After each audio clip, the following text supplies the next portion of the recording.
Lookuptv across all your social media platforms.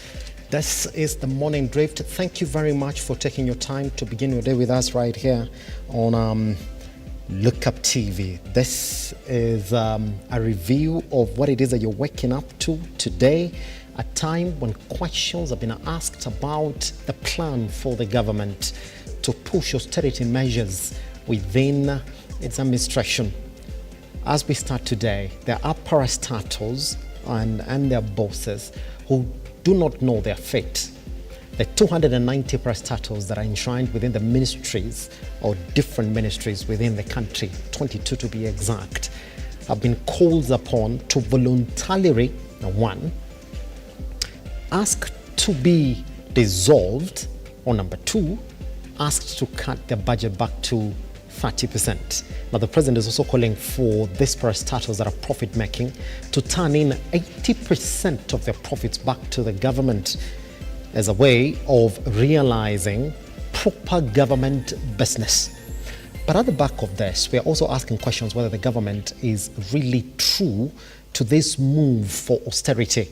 Comes at a time when our parliament has already approved for the government to get back to the controversial cabinet administrative secretaries positions, 22 to be exact, but as time also went by, they were given the leeway to continue with a bigger number. Could be 50, could be 30, could be 40. Also a time when the government or the State House expenditure has also been put on the spot, with the State House also going above its budget by a whopping 447 million. Is it true that the government is indeed taking care of its austerity, or just a call from somebody else? That plus many more coming this morning. You can join us online at Lookuptv across all your social media platforms. I am at Kia Gesimba, that is on X. We take a tiny breather. Once we come back, I'll be taking you straight to our newsroom this morning, where we get to show you what it is that you are waking up to this morning.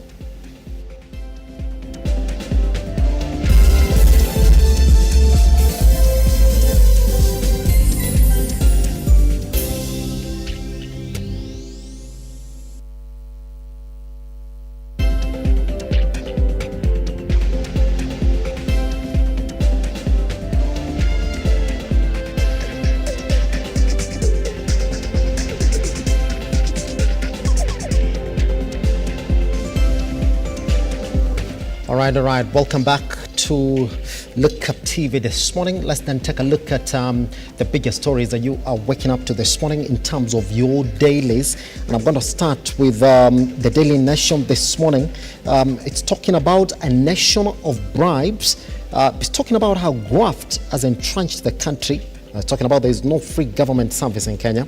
Everything has a price. And according to 2023 National Ethics and Corruption Survey, the average size of bribe paid nearly doubled to 11,625 from 6,865 in the previous year, with the usual suspects, including counties featuring in the list of shame. That is on page 4 and 5 of the Daily Nation this morning. And you can actually look at that. If you're seeking employment, an average of 163,000. Application for passport, 74,428. Seeking a police abstract, 20,000. Obtaining a tender, 17,000. Solving a land conflict, 12,000. And you can read all the way to seeking police security protection, 6,887. I mean, that's a lot this morning, considering that brings the average to about 11,625. So no free service in the government as it is. You're going to read that story on page 4 and 5 of the Daily Nation this morning. State withdraws fake fertilizer amid outrage. There's a story here on page 12 on that fake fertilizer that got into the Kenyan market. You're also going to read a story here on the return of Easter Safari rally that is essentially kicking off as Kenyans get into the Easter break. So for those who are essentially into this particular sport, you're going to have time as the Easter breaks then start officially today to go in and have a blast in this particular sport. That story has been covered on page 62, 63 this morning. State releases 30 billion to schools and universities. Funds that are supposed to cover secondary school capitation, loans and scholarships for university students. That's according to the PS. Story has been covered on page 3. All right. There's a story here of a celebrated TV journalist, Rita, has been laid to rest. That story has been covered on page 2, and I will read that for the sake of her owner this morning, that it was a grand send-off for veteran journalist and NTV output editor Rita Tinena, who was laid to rest yesterday at their family home in Olokirikirai, yes, in Arok County. From far and wide, hundreds of mourners flocked the home of the departed Tinena, who was widely celebrated as an impactful journalist throughout her career. Yes, indeed, may she rest in eternal peace. Good. Let's then cross over to the Standard this morning. It's talking about civil servants who oil the graft monster.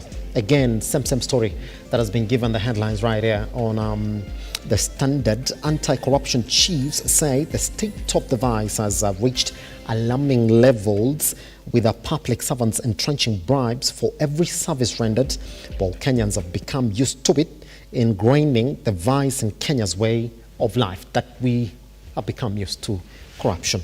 70% by which the average bribe size has gone up from 6,865 in 2022 to 11,625 last year, according to this report by EACC. That's how it is now then.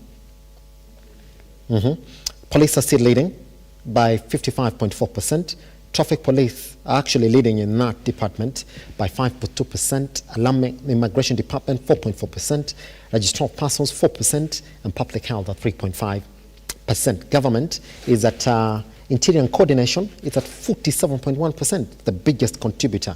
And they're saying here that the Ministry of Interior is the most corrupt ministry in the country.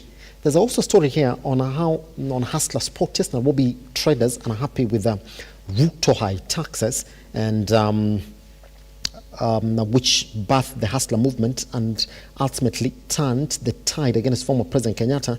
Azimio in Nairobi and Mount Kenya are now haunting President Ruto's administration after the traders complained against the shocking punitive taxes from an administration that rose to power on the back of the very people he christened hustlers. Story has been covered on page 8.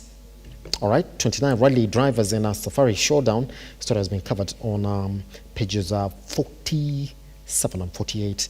That is the 2024 that essentially is getting flagged off today at the KICC, as those drivers then make their way all the way to Naivasha. Good. Top stories there. The story page 3, you're going to read about the glowing tribute to Rita Tinena in a final journey. Banks are reaping big profits in the current ongoing final year results. Story has been covered on page 24. And FIFA's ban warning to Kenya. Again, story has been covered on page 48 of the Standard this morning. That's exactly what it is that you're waking up to this morning. Majority of the stories have been covered on our website on www.lookuptv.co.ke. We take a tiny breather right now. Once we come back, your news.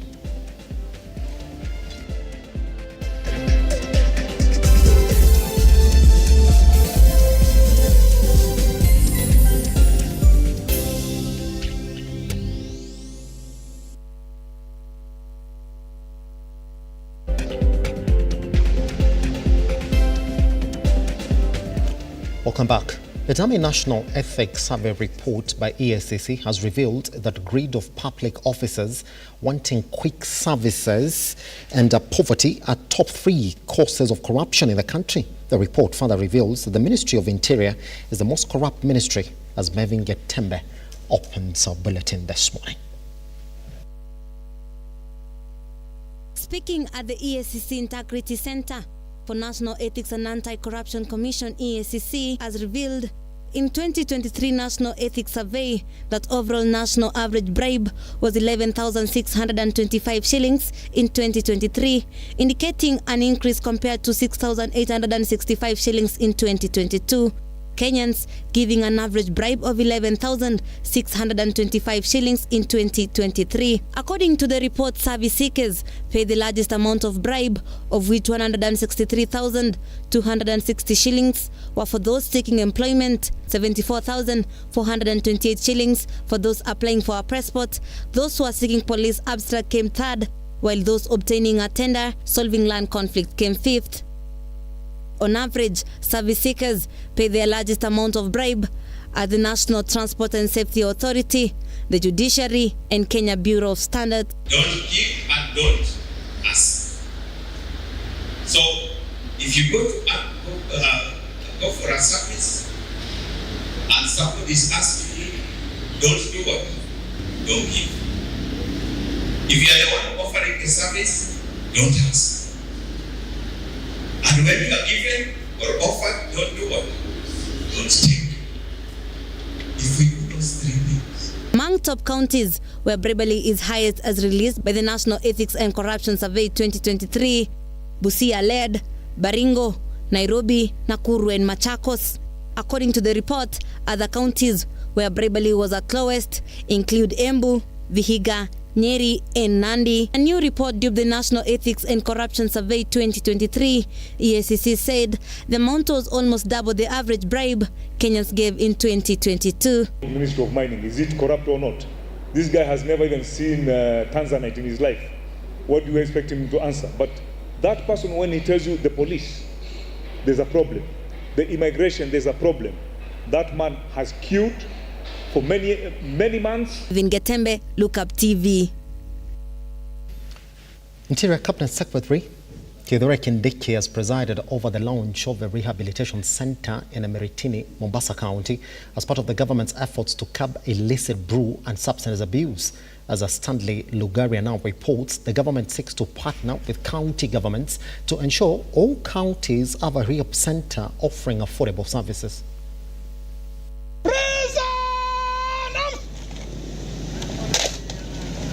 Soon after a meeting with administration officers in Taita Taveta County to assess the situation and efforts made to contain illegal liquor, drugs and substance abuse, CS Kindiki took it to Mombasa, accompanied by Nakada Chairman Reverend Stephen Mairori, CEO Dr. Anthony Omeriku, among other officials, to inspect and assess a project of approximately 1.3 billion shillings, serving as a rehabilitation center for alcohol, drugs and substance addicts, assuring the government commitment in enhancing surveillance and marine patrol at the Indian Ocean to contain the chronic drug and substance abuse importation into the country through ships docking. Emiritini Drug Treatment and Rehabilitation Center, which is a flagship project of the Ministry of Interior through NACADA. Here in Mombasa, I want to commend the County Commissioner and the security team here. I think the effort has been quite commendable. We have been able to seize quite a number of substances, including illicit brews, in various measurements. I don't have time to go through the records. The County Commissioner can share with you the statistics a little later. We have also... While in Kilifi, Kindiki held that the government, through the ministry, is leading the war against land theft, illegal encroachment of private and public lands, illegal sex, the sale and use of illicit liquor, drugs, substance abuse, and the questionable transitioning system of those joining secondary schools in Kilifi County and other parts. The fight against alcoholism, against narcotic drugs and substance abuse. Please take that war seriously. It's going to be a permanent war until we rid our country from the dangers of drugs and substance abuse. Earlier on Wednesday, Kindiki also inspected the construction of the headquarters of the Public Service Center, which will cost 50 million shillings, to be shared between the ministry and the Office of Kinango Constituency Development Fund, which will serve as a home for the county security and administration officers and a center registration for those seeking crucial government certificates and documents. Residents of this place will be able to get services here and not travel far, because Kinango constituency is a very, very large constituency, and that was the basis of splitting the Kinango into 2 sub-counties. Stanley Lugaria, Lookuptv. More than 1,000 vehicles were impounded yesterday in an ongoing road crackdown along Mombasa Road in efforts to curb alarming cases of road carnage. The crackdown comes as part of the new reforms instituted by Transport Cabinet Secretary Kipchumba Murkomen and his interior counterpart Kithure Kindiki following a spike in road accidents. With alarming cases of deadly road accidents, 1,000 vehicles were today nabbed in a countrywide crackdown launched by the National Transport and Safety Authority (NTSA) in conjunction with officers from the National Police Service (NPS). As embattled drivers are said to be arraigned in court. We started this exercise in February as a continuous joint engagement to support the National Police Service, to provide technical support and also support for data retrieval to ensure that safe roads are there. Earlier today, we had an engagement with the Deputy Inspector General to discuss the same matters. And as stated by my counterpart, that it is not a one-time event, it is continuous, will be effective. We are nationwide. We have managed to crack down many vehicles, totaling to around 1,000. And the operation is still going on. We want to sanitize our roads, and we know that it is high time we must value life. According to NTSA Director General George Njau, the crackdown seeks to target rogue drivers, drunkards and those overspeeding in a bid to reduce road carnage. Those arrested will be arraigned in court to face legal actions. Speed is a very major concern to us. Lane indiscipline, overlapping, drunken driving as related earlier on by my counterpart, and roadworthiness of some of our vehicles, and more importantly, just reckless driving by our drivers from point A to point B. According to the accident statistics from NTSA, pedestrians also account for the higher fatalities alongside motorcycle riders and passengers as well as public service vehicle passengers. Gari yoyote ambao tunapata na makosa tunashika. Na wale dereva ambao tumashika wakiwa walevi ni kwamba tumesema na wale wa makosa ingine yote lazima wafikishwe kotini. The crackdown comes in as part of the new reforms instituted in the sector by the Transport Cabinet Secretary Kipchumba Murkomen and his interior counterpart Kithure Kindiki following a spike in the rise in cases of accidents in the country.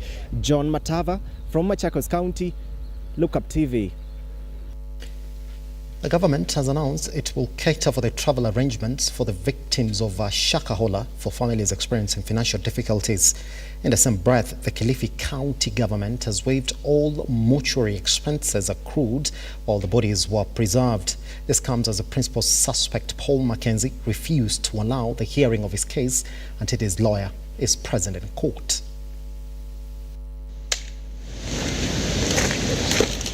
Security Cabinet Secretary Kithure Kindiki arrived in the coastal region for a security visit, making stopovers in Taita Taveta and Kilifi counties, among other areas.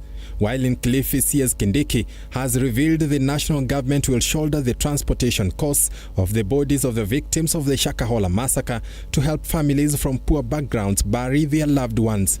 Tutalipa ile bili hiko ya stima kama serikali kuu, na vilevile familia ambazo hazina uwezo wa kusafirisha wapendwa wao nyumbani. Wizara ya Usalama wa Taifa itagharamia mpango huo.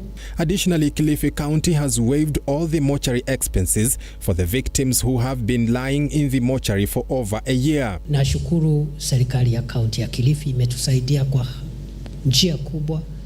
Mili hiyo imewekwa hapo mwaka mzima na serikali ya kaunti haijalipisha pesa yoyote, na tunawashukuru. To preserve the memories of the over 400 individuals who lost their lives in the unfortunate incident, the national government will set aside a section of the Shakahola ranch to act as a memorial site. Hali pale serikali itachukua kwa sheria ambayo ni ya lazima, ili wenzetu ambao wameaga dunia na labda hawajatambuliwa ama wapendwa wao wangetaka wapumzishwe pale, tutaenda pale tufanye ukumbusho, na hapo pia tuwalaze pale, na majina ya waathiriwa wote tuweke pale, ile iwe ukumbusho mahali tutakuwa tunaenda.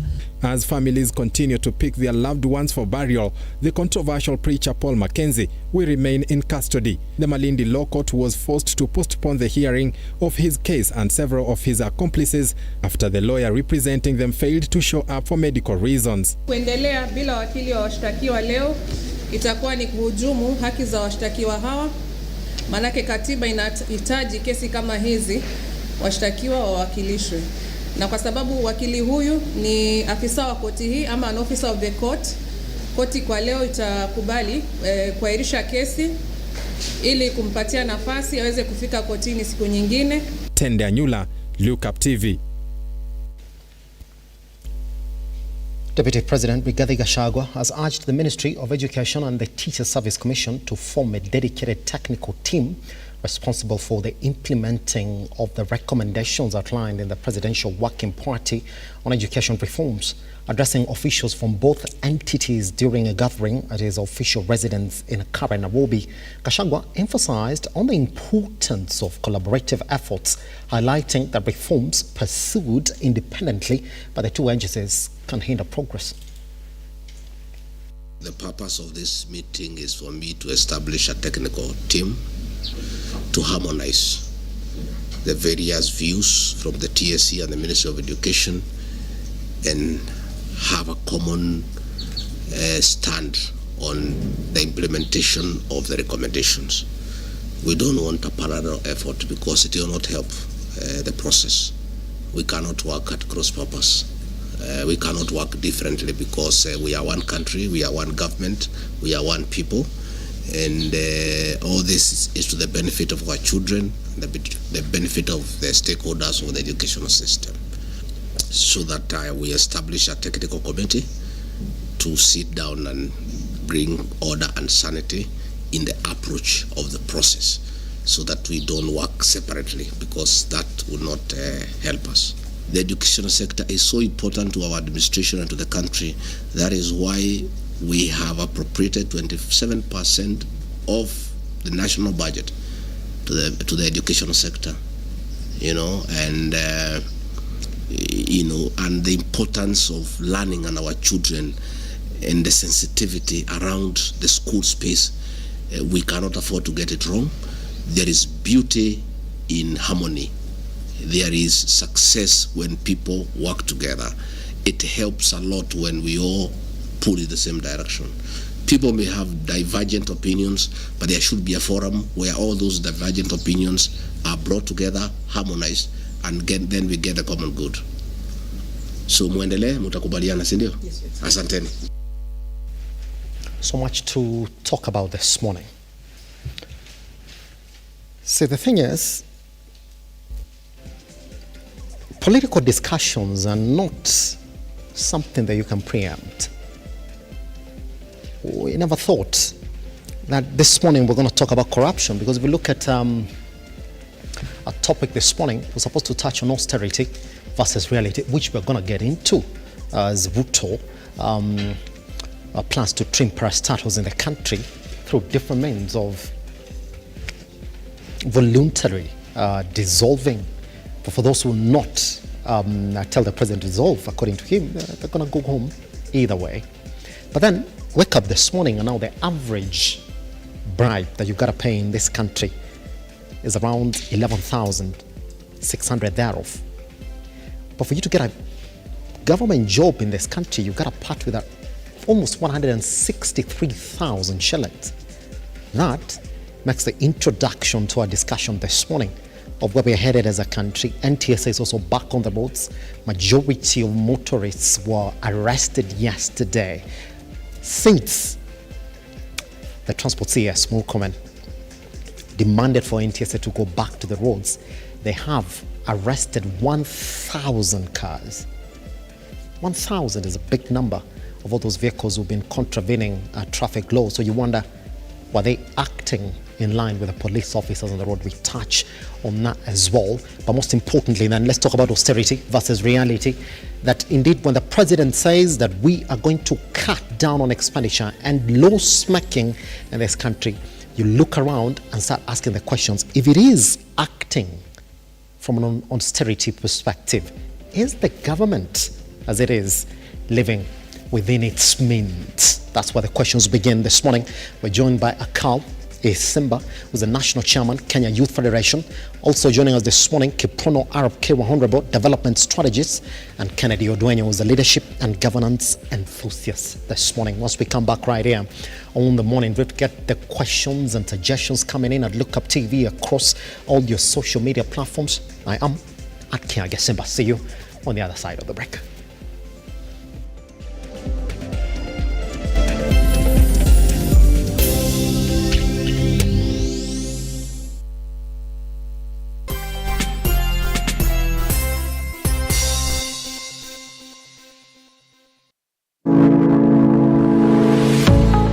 University of Nairobi is a distinguished institution of higher learning dedicated to nurturing your intellectual curiosity and pushing the boundaries of knowledge. From state-of-the-art laboratories to modern libraries equipped with the latest resources, we provide you with the tools you need to succeed. Choose from a wide range of programs designed to prepare you for challenges of tomorrow's world. Whether in STEM, humanities, business, or the arts, our strong industry connections and career service support will help you translate your education into meaningful career opportunities upon graduation. Join a vibrant community of scholars from around the world, fostering cultural exchange, collaboration, and lifelong friendships. Book your space now for September intakes. Log in to https://www.uonbi.ac.ke for a wide range of courses to choose from. You can also contact +254 020 491 0000 or email us at pr@ounbi.ac.ke.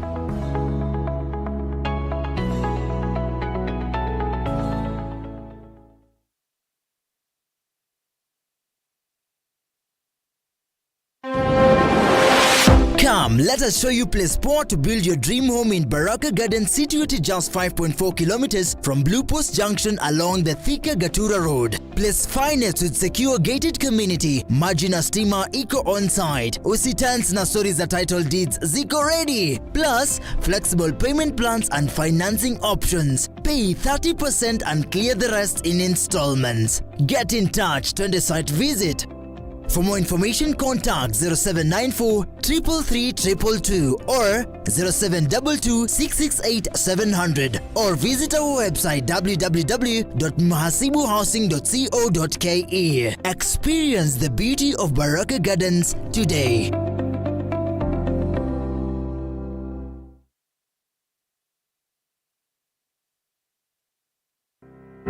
Buy Credo Chap Chap across all networks bila stress. Go to M-Pesa paybill number 33000 na uweke account number yako na namba ya simu that you want to recharge. It's quick, convenient and hassle-free. In just a few clicks, buy airtime, M-Pesa paybill 33000. Account your number to stay topped up and connected anytime, anywhere. Chap Chap.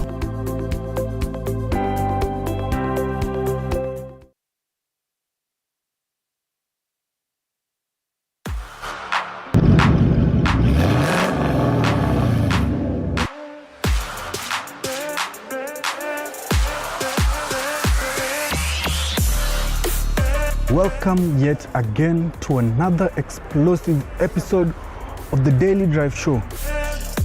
Today we have two very interesting cars. These are cars that will give you excellent fuel economy when it comes to fuel consumption. That is why they are being used as taxis. Mazda Demio 2016 model, 2016 Toyota Passo. The fuel tank capacity of this car is around 49 liters and the fuel consumption of this car is 28 kilometers to the liter, which makes it very, very, very efficient. This car comes with a boot of about 350 liters, which is surprisingly big for such a small car.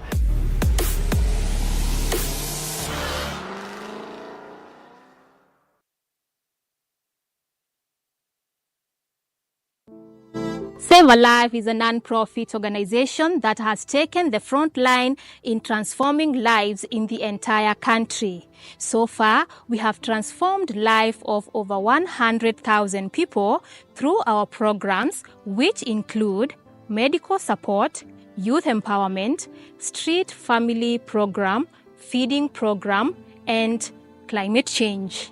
Join us today as we transform lives.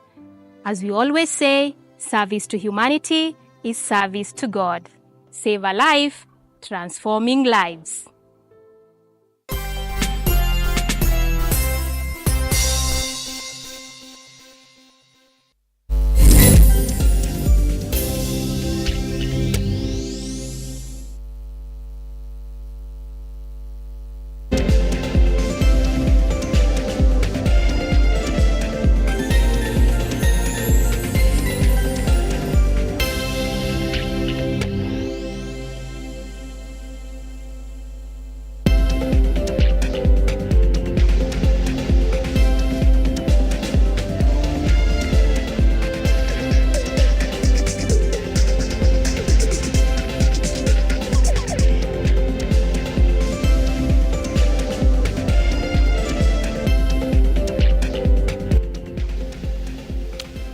Lookuptv across all your social media platforms. My name is Simba Elijah Charles Kiage.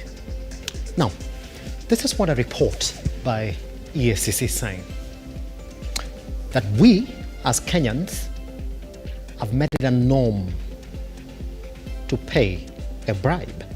In fact, we are to blame for the state of corruption in this country. Averagely now, according to that report by EACC, you're paying 11,600 plus to get a government service, either a job, security protection, that even to the point when you're calling on the police to come investigate your case. As per law, you're paid by your taxes to do that.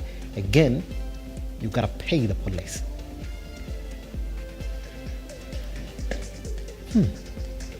Right, so let's take a look at what the dailies this morning are talking about this particular story before we jump into the story that we filed for you on this particular one. Sheila, if you can, the Standard this morning is talking about civil servants who oil graft monster. They're saying in that the most corrupt ministry is the Interior Ministry at 47%. Wow, that's a lot. That's a lot. 47%. So every time you're going in for your passports, for your IDs, replacements, for anything, immigration, you pay a lot of bribes. It's an area that even the president said they're going to turn it around. A promise by the Interior Ministry, CS, Kithure Kindiki, that it's going to take a couple of days and then things were going to turn around. Seemingly, that is not the case. Also, the Daily Nation this morning is talking about the massive graft in this particular ministries. So it's talking about how it now will cost you 11,623 shillings for you to get a government service. But then, on the side of that, let's talk about a story that we filed for you so that you get a proper perspective of where we are as a country in this corruption issue.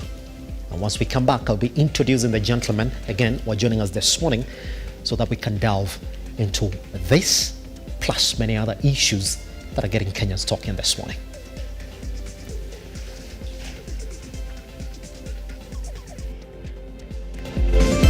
Speaking at the EACC Integrity Center for National Ethics and Anti-Corruption Commission, EACC has revealed in 2023 National Ethics Survey that overall national average bribe was 11,625 shillings in 2023, indicating an increase compared to 6,865 shillings in 2022.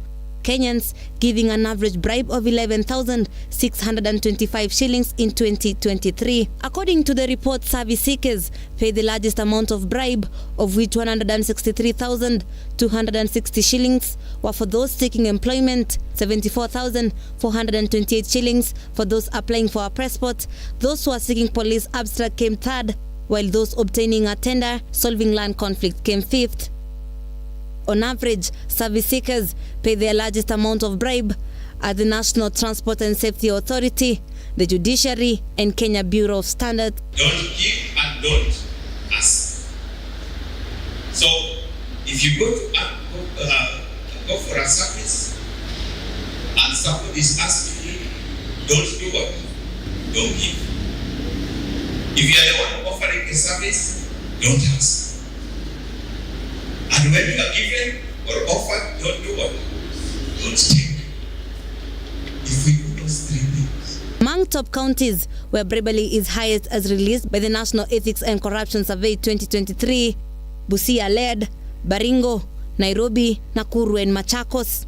According to the report, other counties where bribery was at lowest include Embu, Vihiga, Nyeri and Nandi. A new report dubbed the National Ethics and Corruption Survey 2023, EACC said the amount was almost double the average bribe Kenyans gave in 2022. Ministry of Mining, is it corrupt or not? This guy has never even seen Tanzanite in his life. What do you expect him to answer? But that person, when he tells you the police, there's a problem. The immigration, there's a problem. That man has queued for many months. Vin Getembe, Lookuptv.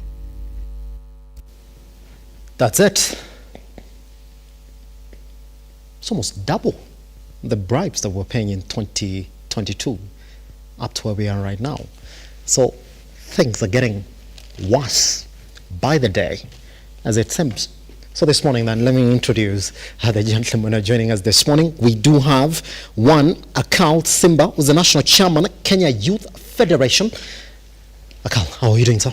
We are surviving. We are surviving. We are surviving. I'll be asking you why you're surviving. Also this morning, we do have Kiprono Arab Kiro. How are you doing, sir? Simba, I'm fine. Glad to see you after many. It's been a minute, yes. Isn't it? Also this morning, we do have Odweo Kennedy, who's the leadership and governance enthusiast. Kennedy, how are you doing, sir? Doing well, sir. Good. Good morning. So I would like to start with you on that particular point. Kennedy, how has it gotten worse since 2022? That if you look at what we're paying in 2023 as bribes, and I don't know whether that's the best language to use this morning, because that report also says that Kenyans are normalizing bribes, like it's a normal thing.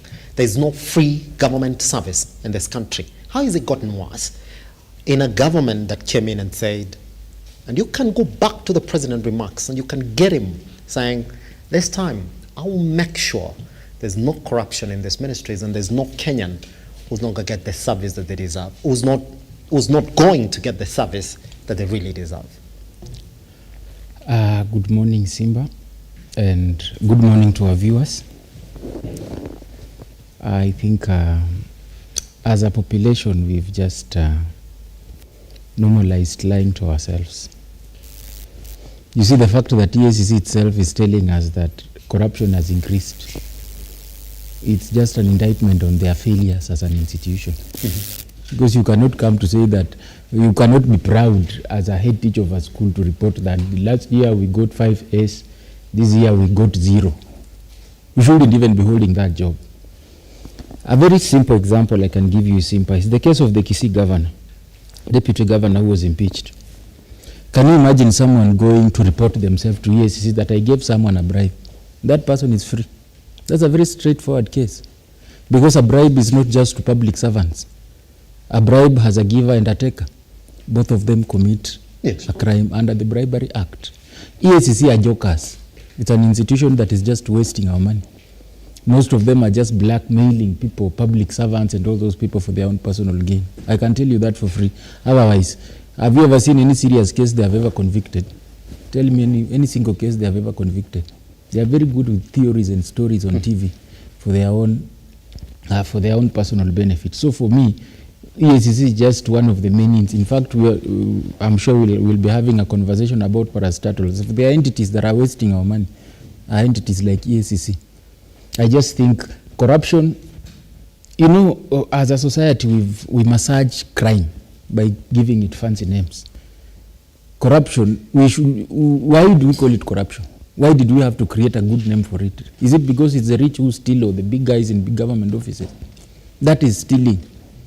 Stealing or robbery, in between, depending on the extent of the damage. So we should do away with entities like EACC, let the police arrest, let the DCI investigate, let the court charge. What is the purpose? Because at the end of the day, you realize most of these people, after these cases, they still go back, oh, the DCI, oh, the DPP, all this merry-go-round is what gets lost in the case. But that is a failed institution. I come back to us as a population. We are a population of liars. We are a population of pretenders. We are inherently corrupt in our own selves. Sometimes, corruption has, the reason why we are saying it's normalized because we've gotten to a point where it's a willing buy, a willing sell. We have Kenyans who beg the police to take something so that they can let them go after breaking the law. We create crisis modes for ourselves. We put ourselves in a hurry. You see Kenyans harassing matatu people. Go very fast, go very fast. I'm here, supposed to be here at 7:30. I wake up at 7 and I stay on Thika Road. Now I've started pushing people. I take a motorbike, I have to tell that person to hurry. You create a crisis. That is corruption. Corruption is not giving money. Corruption is in the mind. The moment you compromise the existing procedures, endanger the lives of others and even yourself, that is corruption. Mm-hmm. So as a people, we need to look deep, to intro and retrospect upon ourselves. Before we have this conversation about, the problem we have is that we've made a case where corruption is about public servants. You're supposed, I always use this example. As a global citizen, there are simple documents you should have. You need to have, of course, an ID is mandatory. Of course, you need to have a license. You need to have a passport. But then you're waiting until the last minute. I talked about crisis mode. The moment you're walking into an office and you're already late in your mind, you will try to do something that can accelerate the process, can get you out of a crisis that you've unnecessarily created, my brother. Yes. So we create an environment for corruption to thrive. By the time we are presenting ourselves to those authorities, already in our mind we are already guilty. That's why we are already prepared with something. Because it's about us. It's about us to determine, to decide. Today, my brother, if you decide you will not give a bribe, you will not give a bribe. You will plan yourself, because corruption thrives in environments with poor planning.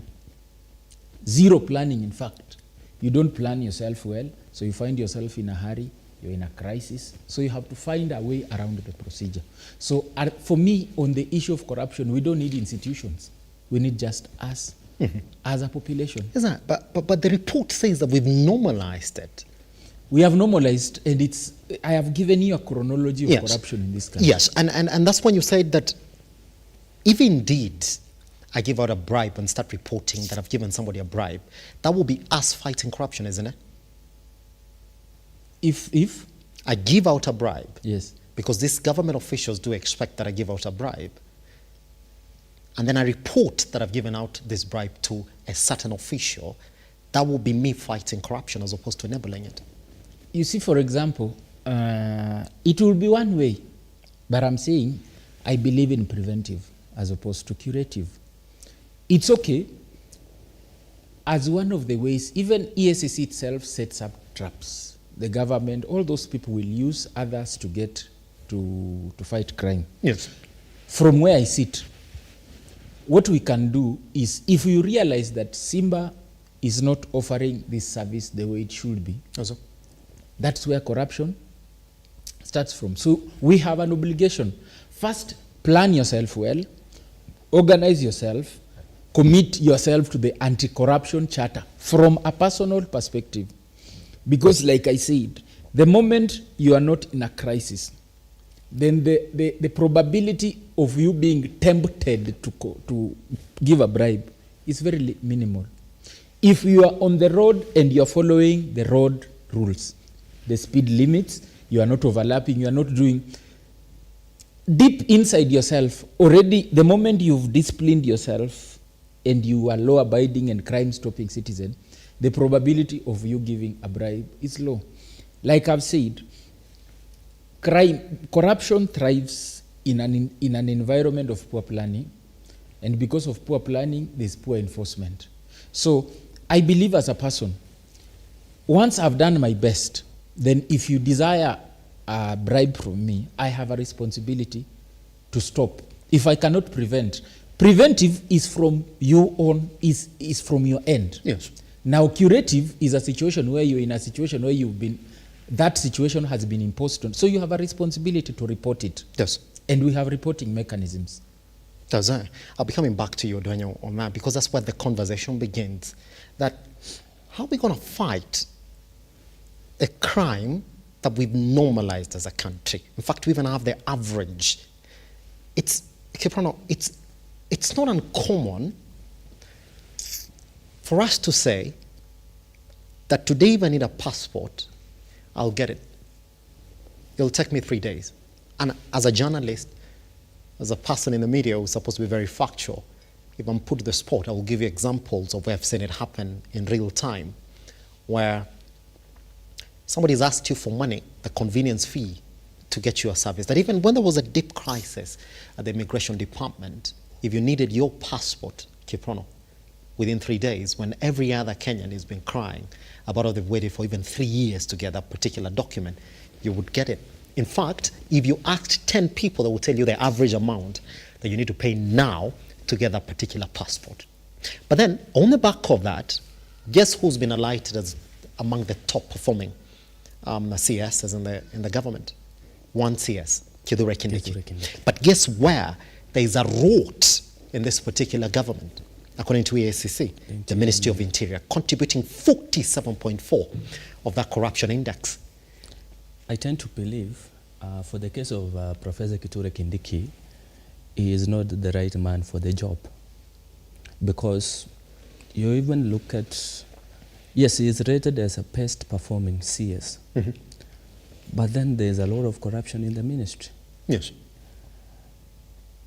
And if you compare to the previous cabinet secretary, Dr. Fred Matiang'i, when Dr. Fred Matiang'i was the cabinet secretary, he will act on things promptly, right, at that spot. So Kindiki has no demeanor for the job. I mean, he doesn't, he is a professor, yes, he's good in policy making, but in the practical side of it, he cannot be able to do that. But look at, do we blame Kindiki? We have socialized ourselves with corruption since the first government in independence. Because we've been speaking about this, who is a thief, who is not a thief, who is a thief, who is not a thief. But what we need to look at as a country, how are we able to legislate discipline? Because if you compare this country to the People's Republic of China, China is among the best countries in the world right now. But it is because of their domestic policies.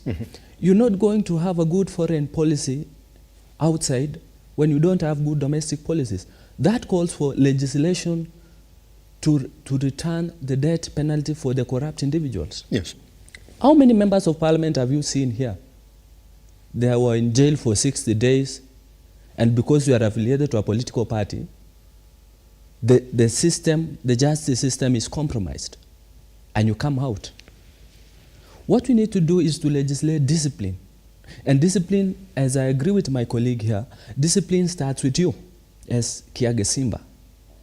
Are you able to wait? There are some things that you need to have. You need to have a driving license, you need to have a passport, you need to have an ID. Yes. Why do you have to wait until the day you are supposed to travel out of the country in 2 weeks' time that you say, now let me go and work for the passport? But I also tend to think the EACC is not doing the right thing. Yes. Because this thing of sitting down and, analyzing reports, why don't you go act on them?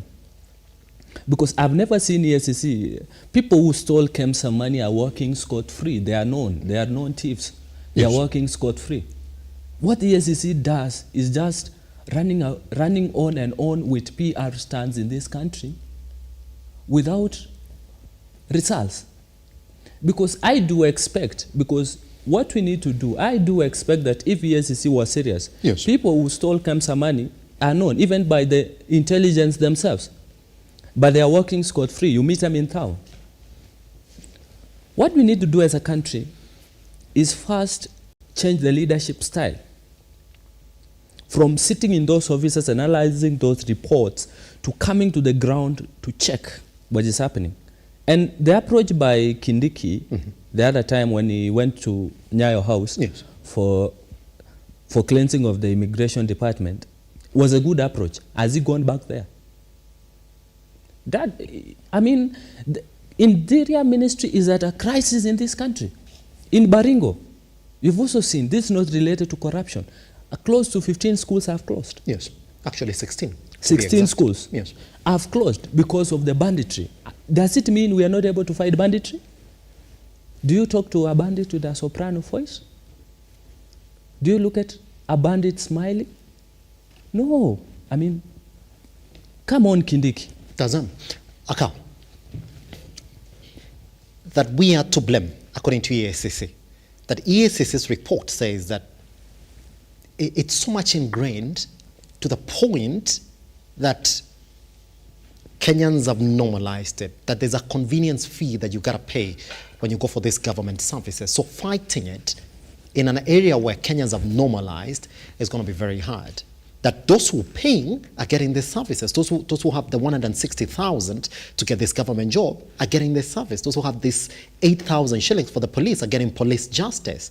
But if you don't have it, then that service becomes a bit difficult. So because we've shown that it's possible with a little bit of a bribe to get the service, it's going to be very hard to fight it, according to EACC. That you got to change the culture of Kenyans first before you start fighting it. Thank you very much, Simba. That is a very good question. You see, corruption is like a ball of snow that keeps increasing its size the moment it starts rolling down the slope. So it is not something that you can just stop immediately. It requires occurrences. So one thing we fail to know, one thing we fail to put efforts to as Kenyans is realizing that the same people, you see, you cannot prosecute yourself. The same people we expect to apply the Anti-Corruption Act 2011 are the same people running the show in these corruption scandals. They are not different people. EACC is a part of them. Why am I saying this? Because these things are happening in the government. They are not happening in the corporate sector. Yes. They are not happening in these other, programs that are outside the government. They are things that are rooted inside the government. And it is something we keep on speaking about since the independence era till today inside the government. So how do you expect someone like Kithure Kindiki, who is the Minister of Interior? The Minister of Interior has been mentioned as one of the people who've been budgeted for the corruption part. So it is these same people that you expect to work with in order to end corruption. It can never work like that, Simba. The Ethics and Anti-Corruption Commission, what I expected the Daily Nation to publish for me today is the Ethics and Anti-Corruption Commission found this and this and this. The following charges have been taken against this and this and this. Because for how long have we seen things like this being published? They've clearly indicated for you that the average size of bribe paid nearly doubled to 11,000. That is, it means it is something that was there in the past. It is something that is still here with us. Yes. So you cannot tell me that these people are going to sit down and prosecute themselves. Corruption starts from the top. It is not something that starts down here. It is something that starts from the top. And when you are telling me that a mitigation measure can be taken in order to clear all these people from their roles and place in new people, the question now remains, who has been mandated to do this job? is there authenticity while appointing these people for these roles? That is what we are supposed to be asking ourselves. Because it doesn't matter how many times you are going to change the positions of these people. It doesn't matter how many times you are going to, change the roles of people in their offices. The question is, who has this mandate? And is there authenticity? How much do we trust the board of directors who sit down to appoint these people in these roles? That is what we are supposed to be asking ourselves. Because even in the EACC, I saw when they were delivering that report, it was like some ceremony to them. This is something that has, the system is deeply corrupted and stinks to high heavens because we are not taking serious measures upon this thing. You see, Simba, we don't learn from history. That is the problem with us. We don't want to learn from history. The things that used to happen are still the things that are happening even today. So it doesn't matter how many times we are going to cry and do blame games and say that EACC, I don't know the president, I don't know the Minister of Interior, I don't know Kenyans. If we do not learn from history, we will keep on blaming ourselves century after century. Yes. Yes. So I don't believe that in the Ethics and Anti-Corruption Commission, yes, there is a problem there. The problem starts with the people, the board that placed them inside there. Yes. I would, I'm going to read for you something. If we're going to place this particular government in its promise to fight corruption somewhere, and it doesn't have to go, I don't have to go very far to see exactly where the president stands on this particular issue for corruption. I'll start like this. In November 9th, 2023, there's a story that we did on our website on www.lookuptv.co.ke. There's a headline that we have: President Ruto vows to fight corruption, calls for speedy passage of the anti-graft bill. Hold on. You don't have to go very far. A story that we did on 2024, January 2024, on 26th of January this year. There's also a story here by Ruto promising to eradicate corruption in Kenya. All right?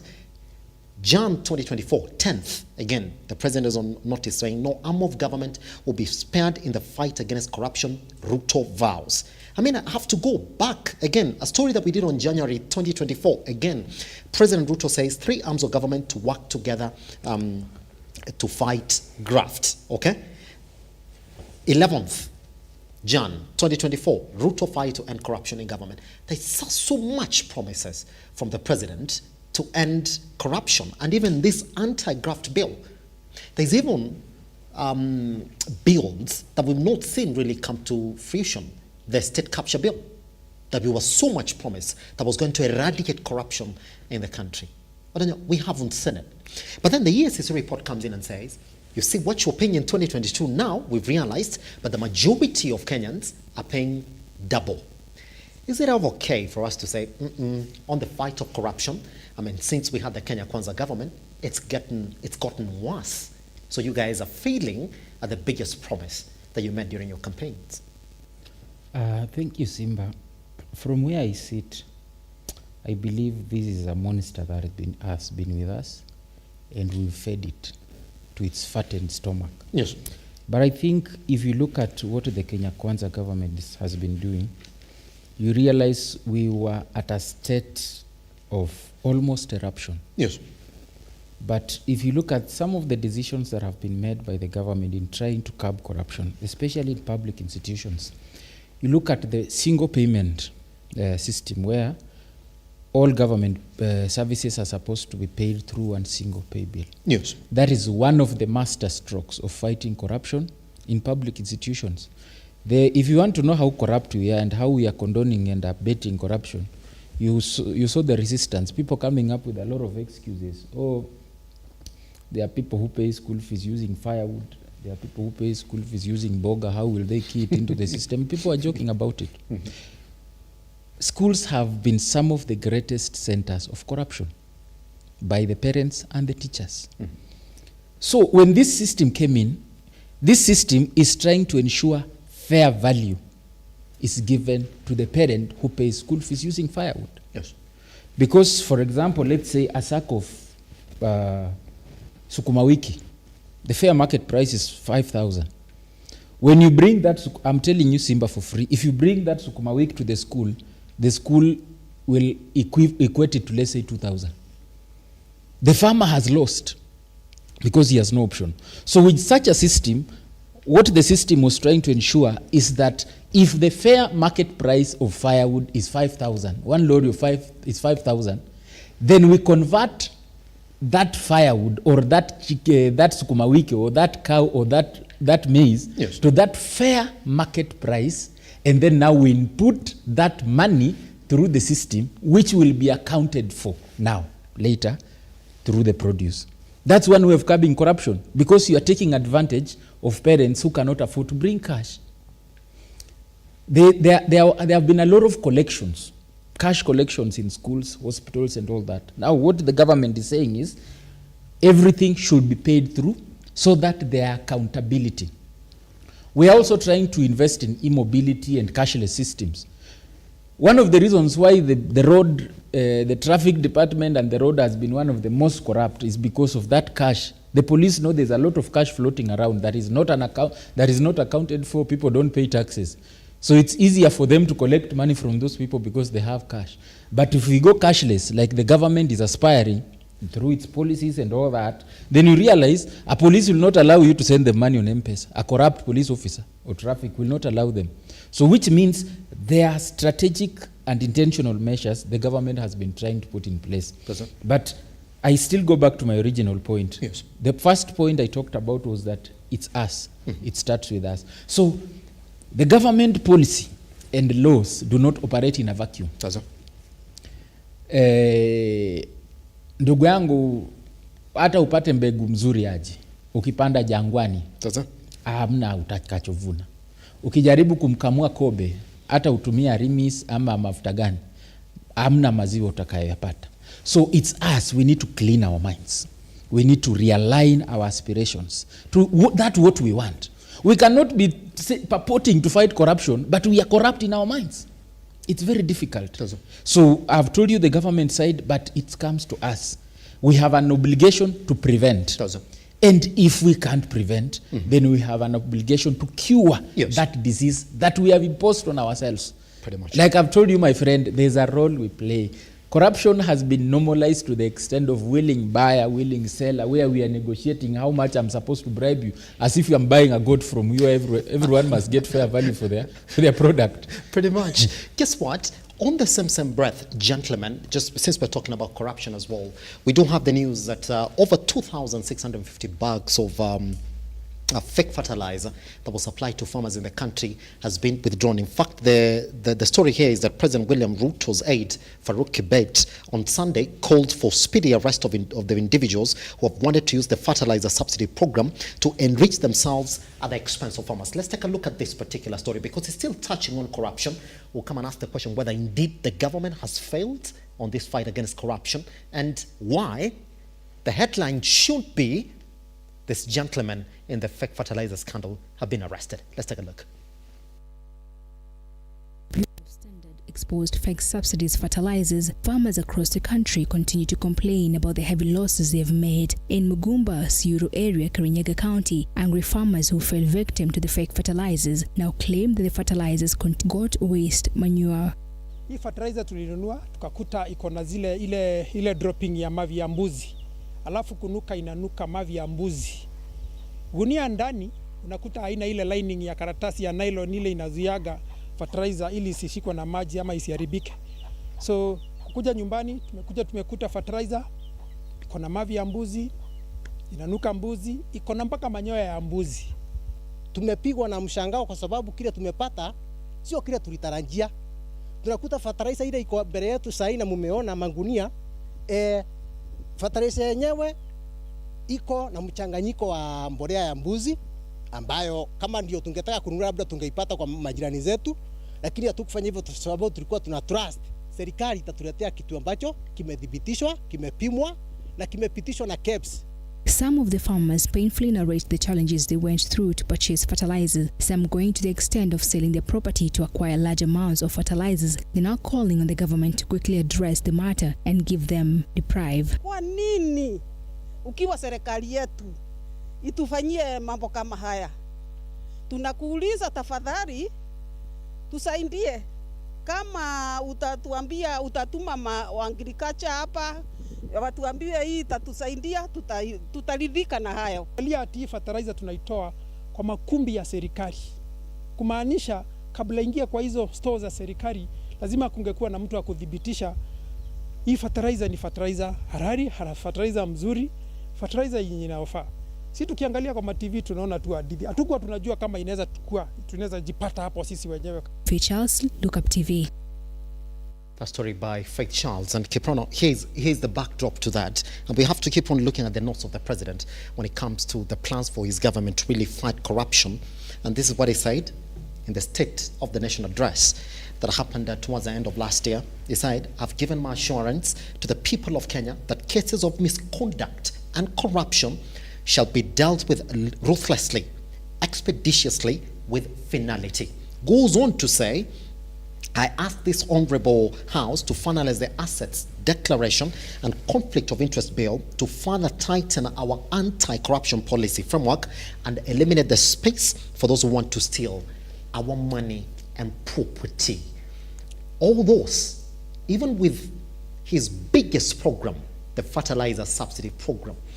Kiprono, we can't say here and still say that the government doesn't know the guys who've done this, because the fertilizer subsidy program, the channels of distribution are clearly known. So if you really want to know who interfered with it, it's quite easy, Kiprono. So is it all lip service from the president? Has he failed to really do something in the fight against corruption?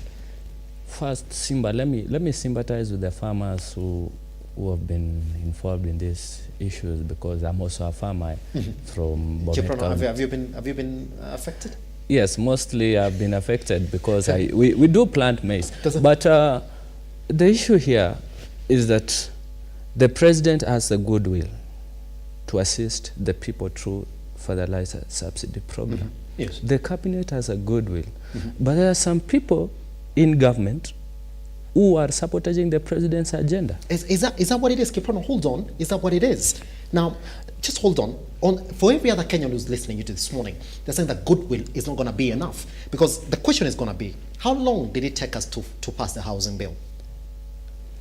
3 weeks to be exact. To that. 3 weeks to be exact. Even when the president says that I'm going to push this house to pass this assets declaration bill that is supposed to come in and eliminate conflict of interest. In fact, even his foot soldiers were saying, we're going to come up with a state capture bill, isn't it? Where is it? And commission. Well, yes, this is partly what the state capture bill was talking about. For the sabotage in the agriculture ministry, what I do urge, because I'm also affected by the same, is that I want to urge the president to use his sword, because the sword is not used to dilly-dally around the people. The sword that he was given by virtue of the social contract with the people of Kenya is used to discipline those who are misbehaving. And in mature democracies, It hasn't. Do you find yourself at pains when you're seated here as an affected farmer, 1 week down the line when this scandal started, that nothing essentially it is paining because we haven't seen headlines of people getting arrested in this. It's paining because I do expect first that the first arrest that should be done is at KEPS. The second thing, to pave way for investigation, the cabinet secretary for agriculture should step aside. That's it, but it's not happened. That is what happens in mature democracies. So what I want to ask the president, is that because a failure he's the CEO of the country. Yes, is that a failure, Kiprono? Would you ever say from man who gave Kenyans assurance? I'm gonna read that statement again. Listen, Kiprono, that I have given my assurance to the people of Kenya that cases of misconduct and corruption shall be dealt with ruthlessly, expeditiously, and with finality. I mean, it's been 7 days. We are a country governed by the rule of law. So the failure is not in the president. The failure is in parliament. Because he says he's going to whip his members of parliament.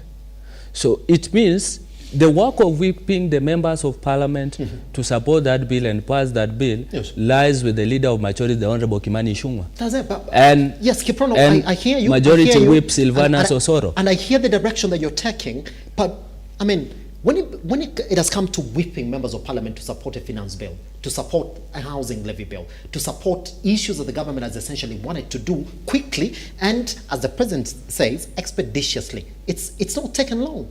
It's not taken long. So you started saying by the president has goodwill. He has goodwill to fight corruption. That goodwill will not help us fight corruption. That we have to see examples on glaring cases like this, Kiprono. Let me put yourself in the shoes of the president. One of the perfect example is the former governor for Samburu. You were here the other day. And you saw how the court has given a go-ahead to the ESCC to auction the property of the governor. So remember, fighting corruption is a process, not an event. And misconduct, isn't it? Yes, misconduct. It's a process, not an event. Here's the thing, Kiprono. I mean, you're the appointing authority to even some of these chief executive officers or these parastatals we have, like CAPS and the rest of them, isn't it? When you see this kind of misconduct, I mean, you should make a call as the president. So that lies with the DCI and the investigative agencies, because it's their work to do that. Does it? But because this is a country governed by the rule of law, what the president does is to implement the law by appointing the heads of those institutions that are supposed to do that.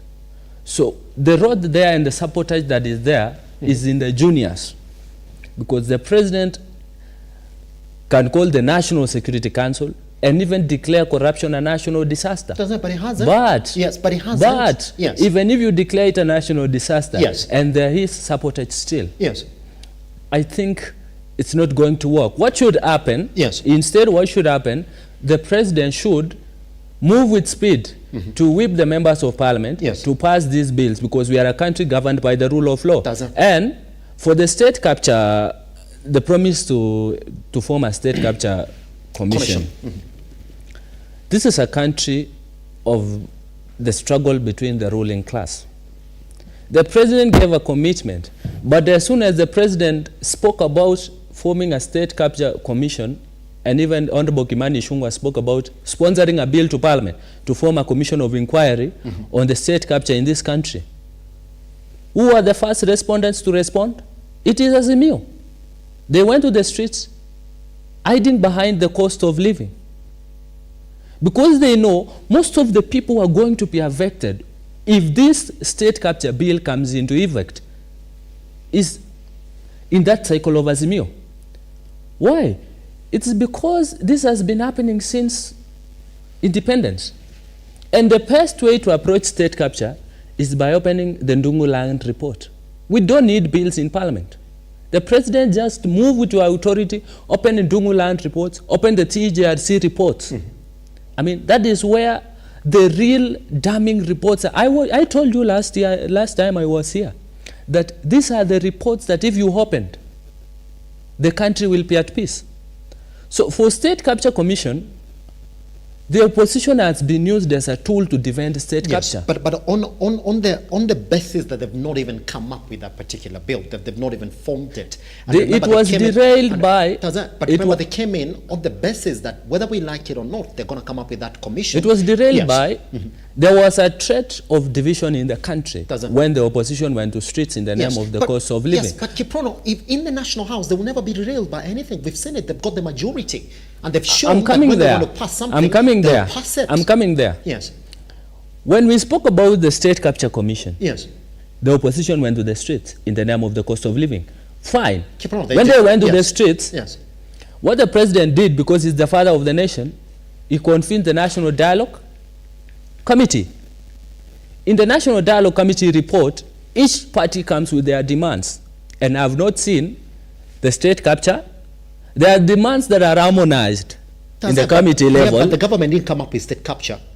There are demands that are harmonized in the... The azimio coalition was quite clear on their demands, isn't it?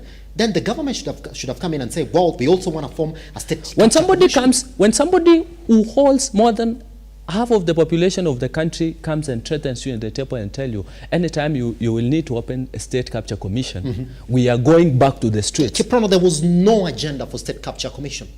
These are things that are going on there. Yes. Things Well, that you are brought before the media. Listen, Yes. things that are brought before the media Yes. are not the actual things that are discussed. So why couldn't they bring it up and say this is exactly where we are? I mean, there's no coalition even went to the point of open up the servers and tell us who won the 2022 elections. Why was the government built on coming up with the state capture commission? For the azimio coalition on the issue of servers, what happens? The ruling on minor KI case in 2017 finished everything. We don't need to open the servers. Voting starts and ends at the polling station. But what happens is, as I conclude, the president should move with speed to tame these corruption cartels and begin by opening Ndungu land report and the TJRC report. We have damning reports that if you opened in this country, we will have no country here. I like the way Kiprono finds his explanation around these particular issues, but if we're going to talk about the fight of corruption in this country, we have to look at the statements that are coming from the president. When he says that, I've given my assurance to the people of Kenya that enemies' conduct and corruption case will be dealt with fast and ruthlessly, then goes on to say, I want this house to actually come up with the conflict of interest bill to further tighten our anti-corruption policy framework and eliminate the space for those who want to steal our money. That's a man with proper goodwill and has got the power and tools, even in the National House, to talk to the leader of majority and tell him, well, those bills, I want them to be the next agenda in the National House. And as we've seen, when the president wants something done, it gets done in the National House. Why won't they done it? Is this a failure from the top man himself? Personally, yes, I would say that it's a failure because we've experienced some of the failures even in the past. This is not the first time. Because you will see that if the president is always eager to push an agenda that favors him as a person, that is what you see when my brother Kiprono is saying that the president does not have. He talked about something to do with parliament and the majority in the parliament. It is the president who has majority in the parliament. And you saw that when the president wanted the housing bill passed, he used to campaign on top of vehicles around the nation for that same thing until it was done. Now to this matter of corruption, is just quoting things. That is not willpower, it's just quoting things. When you are neutral on an injustice, then you have joined the side of the oppressor. And that is what the president, we are clearly seeing that is what the president has done. Because the same people we are expecting to fight this thing for us are the same people the president himself placed there. We did not vote any CS into power. We did not vote any board of directors into the ACC. It is the president himself who picked these people and placed them there. Yes. So I have said that we are stinked to the core because of corruption in this nation, and it starts from the top. Those are issues that people are not ready to speak about here. You are not ready to pick a certain person who is corrupt and pin him to the wall for Kenyans to see that this thing is truly working. We want to pick the ones, the things that we feel Kenyans should hear. We want to pick the ones we feel the media should outlay for Kenyans to see, so that we see that they are doing something. There is nothing they are doing. These people are conjoined under one umbrella of reasoning, and they have an agenda for themselves, fiscal interest. We have not seen, since the year began, anybody, be it a parastatal or any corporate body or any government individual, pinned down because of corruptions for Kenyans to see as an example of the same. If a bill has to be passed in the parliament to curb this thing, it is a process that should have started when the president came to power. Why am I saying this? When the president came to power, you could hear him mention things like cartels. I will fight cartels. I'm here to fight cartels. I'm here to make sure that the corruption ends. Why do we wait? We are almost approaching their third year in power. And we are still talking about these things of corruption, and it is promises after promises. But it is, if it is something that is favoring them, they will campaign on top of vehicles, they will pin people down, they will use the parliament, which is their majority, to pass those kind of bills. So the problem starts from the State House, from the executive, owned by the president. That is where the real problem starts. Because we've experienced, when you tell me that those kind of, the past documents are supposed to be open. Simba, you cannot open a document that you know is going to pin you down. You cannot open a document to the public that you know is going to crucify you. So these people, they know where to touch and they know where not to touch, because these things affects them directly. The political reach is cyclonic. It is not going anywhere. It is among these people. The same people you expect the president to remove from these offices are still the same people that are going to be controlling the ones that the president brings, including in the parastatals. Yes. Because this corruption has entangled everywhere. Mentioning parastatals, there is corruption in them. And if you look at the public service, by average size of bribe paid, the parastatals are there, majority of them. Then we talk about as a measure of, because people say that as a measure of trimming corruption, the president want to privatize these parastatals. That is not a measure of trimming corruption in Kenya. Because the same people who are playing this game, they are the same people who are going to own these parastatals. It doesn't matter. Those kind of mitigation measures cannot work anymore. Yes. You cannot use the police to end corruption. They are corrupt. They stink to the core. They have been mentioned. You cannot use EACC for the same kind of job because they dance to the tune of the master. That is what they do. Look at Nairobi, for instance. Nairobi is rotten. Right now we are at a point of economic crisis, economic downfall, and we've not seen any measure that has been taken to curb that kind of a challenge. We do not want reports anymore. We've seen reports since time immemorial. These gazettes are going to be there. Daily Nation is going to publish reports until 2060. What we need right now is true action that is to the interest of the people. Yes. You are not supposed to be dancing to the interest of the oppressor. You are supposed to work in accordance to the rule of law and them as mandated by the Constitution. Yes. When you are elected into power. Pretty much. Yes. Guess what, gentlemen, the last story that I want us to look at on this general aspect of corruption is that NTSA is back to the roads, and they've told us for the few days they've been on the road, they've netted 1,000 vehicles that are contravening public rules. Let's take a look at traffic rules. Let's take a look at this particular story. Come pick a couple of sentiments from our panel this morning. Before then, we jump into a big conversation that is austerity versus reality. With alarming cases of deadly road accidents, 1,000 vehicles were today nabbed in a countrywide crackdown launched by the National Transport and Safety Authority (NTSA) in conjunction with officers from the National Police Service (NPS). As embattled drivers are said to be arraigned in court. We started this exercise in February as a continuous joint engagement to support the National Police Service, to provide technical support and also support for data retrieval to ensure that safe roads are there. Earlier today, we had an engagement with the Deputy Inspector General to discuss the same matters.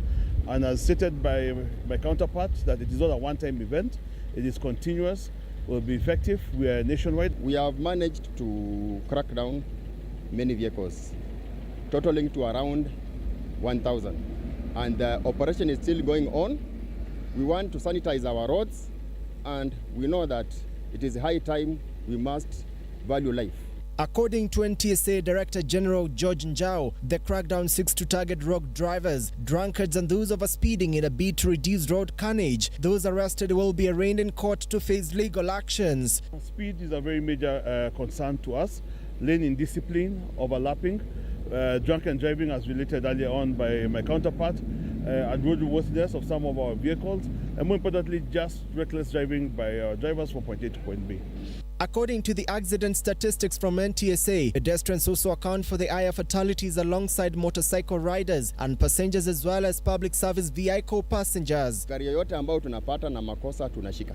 Na wale dereva ambao tumashika wakiwa walevi ni kwamba tumesema na wale wa makosa ingine yote lazima wafikishwe kotini. The crackdown comes in as part of the new reforms instituted in the sector by the Transport Cabinet Secretary Kipchumba Murkomen and his interior counterpart Kithure Kindiki following a spike in the rise in cases of accidents in the country.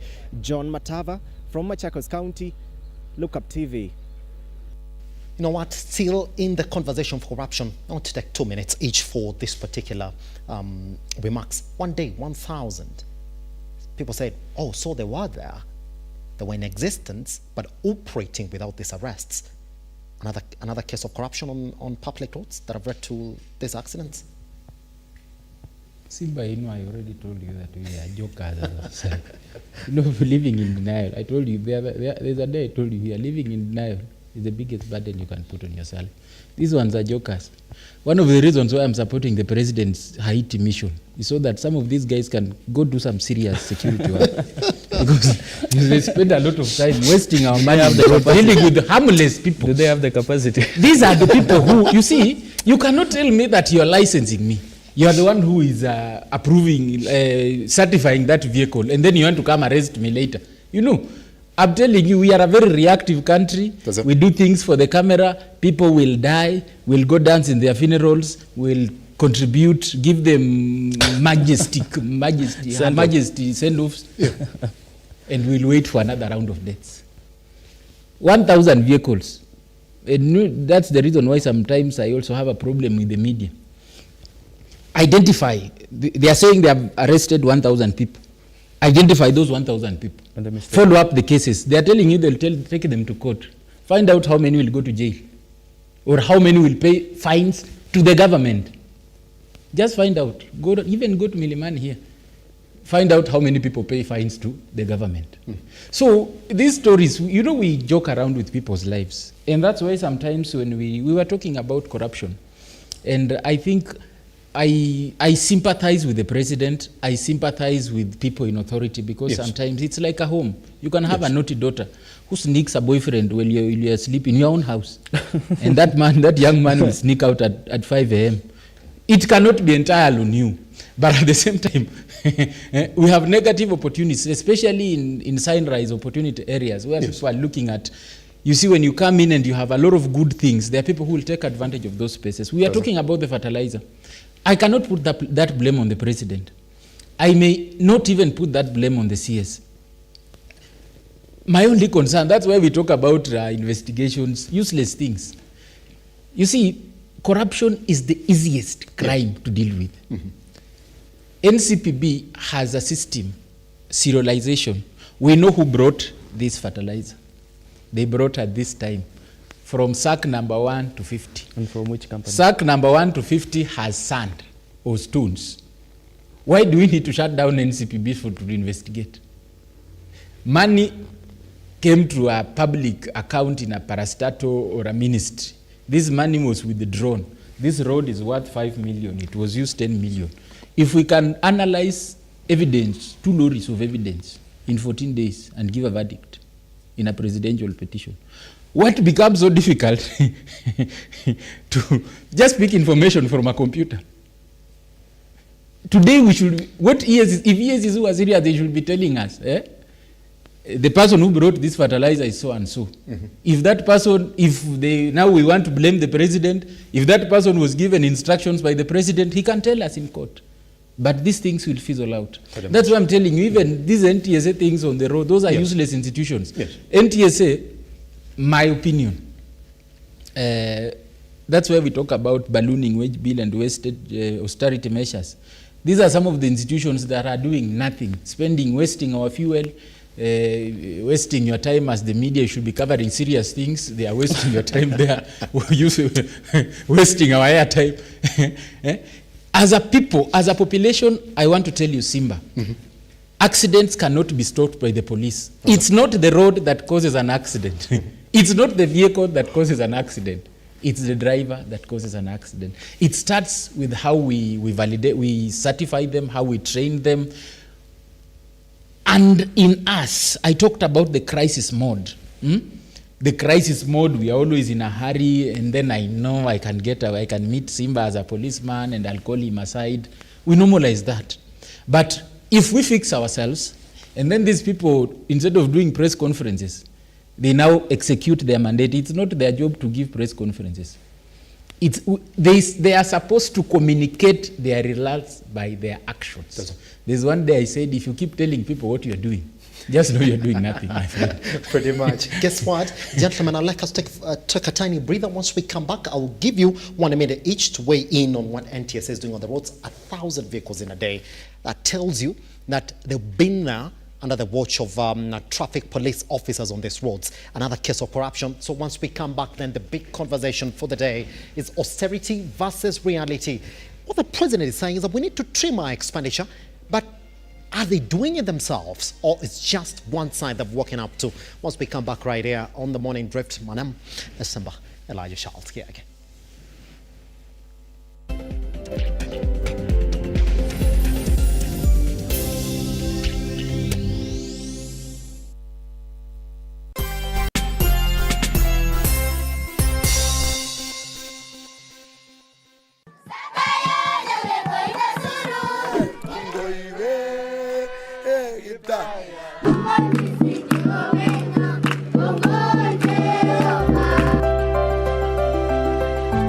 Tuko hapa Kaptara, tunataka kusema asante sana Loto Foundation kwa mambo mazuri ambayo wameweza kutufanyia leo. Wakaaji wa hapa Kaptara, wakaaji wa hapa Salawa, wakaaji wa hapa Mujukuo, mpaka wakaaji wote ambao wanatoka hapa Baringo County.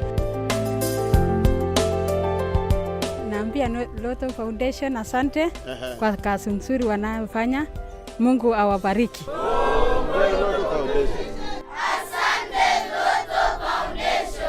Every time you play Lotto, 25% goes to the Lotto Foundation, which supports our fellow Kenyans through various causes. Thank you for your help.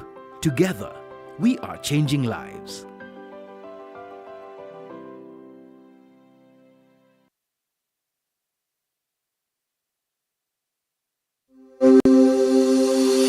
Open University of Kenya, which was chartered on the 3rd of August 2023, aims to revolutionize higher education by breaking down barriers such as cost, previous exam grades, and geographical location through online open learning at the comfort of your home, job, etc., thus ensuring accessibility to education for all members of the society. In a nutshell, Open University of Kenya leverages technology to deliver education.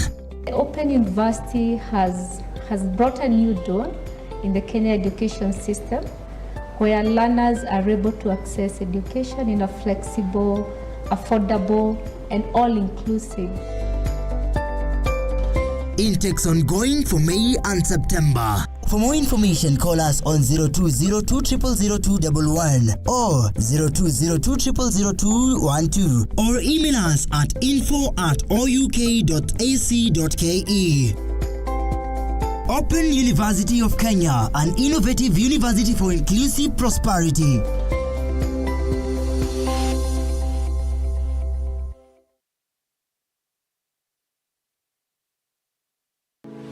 Did you know how Zinawi Real Estate have made families' dreams come true?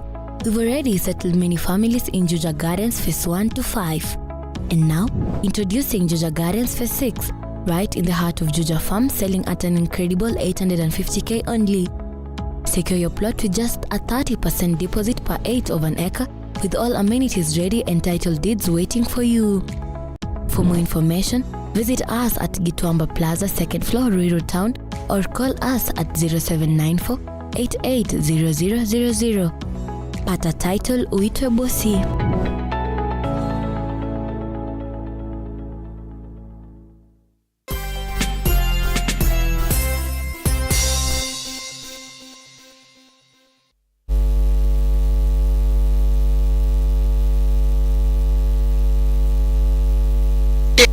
Kenya alipeleka nyumbani.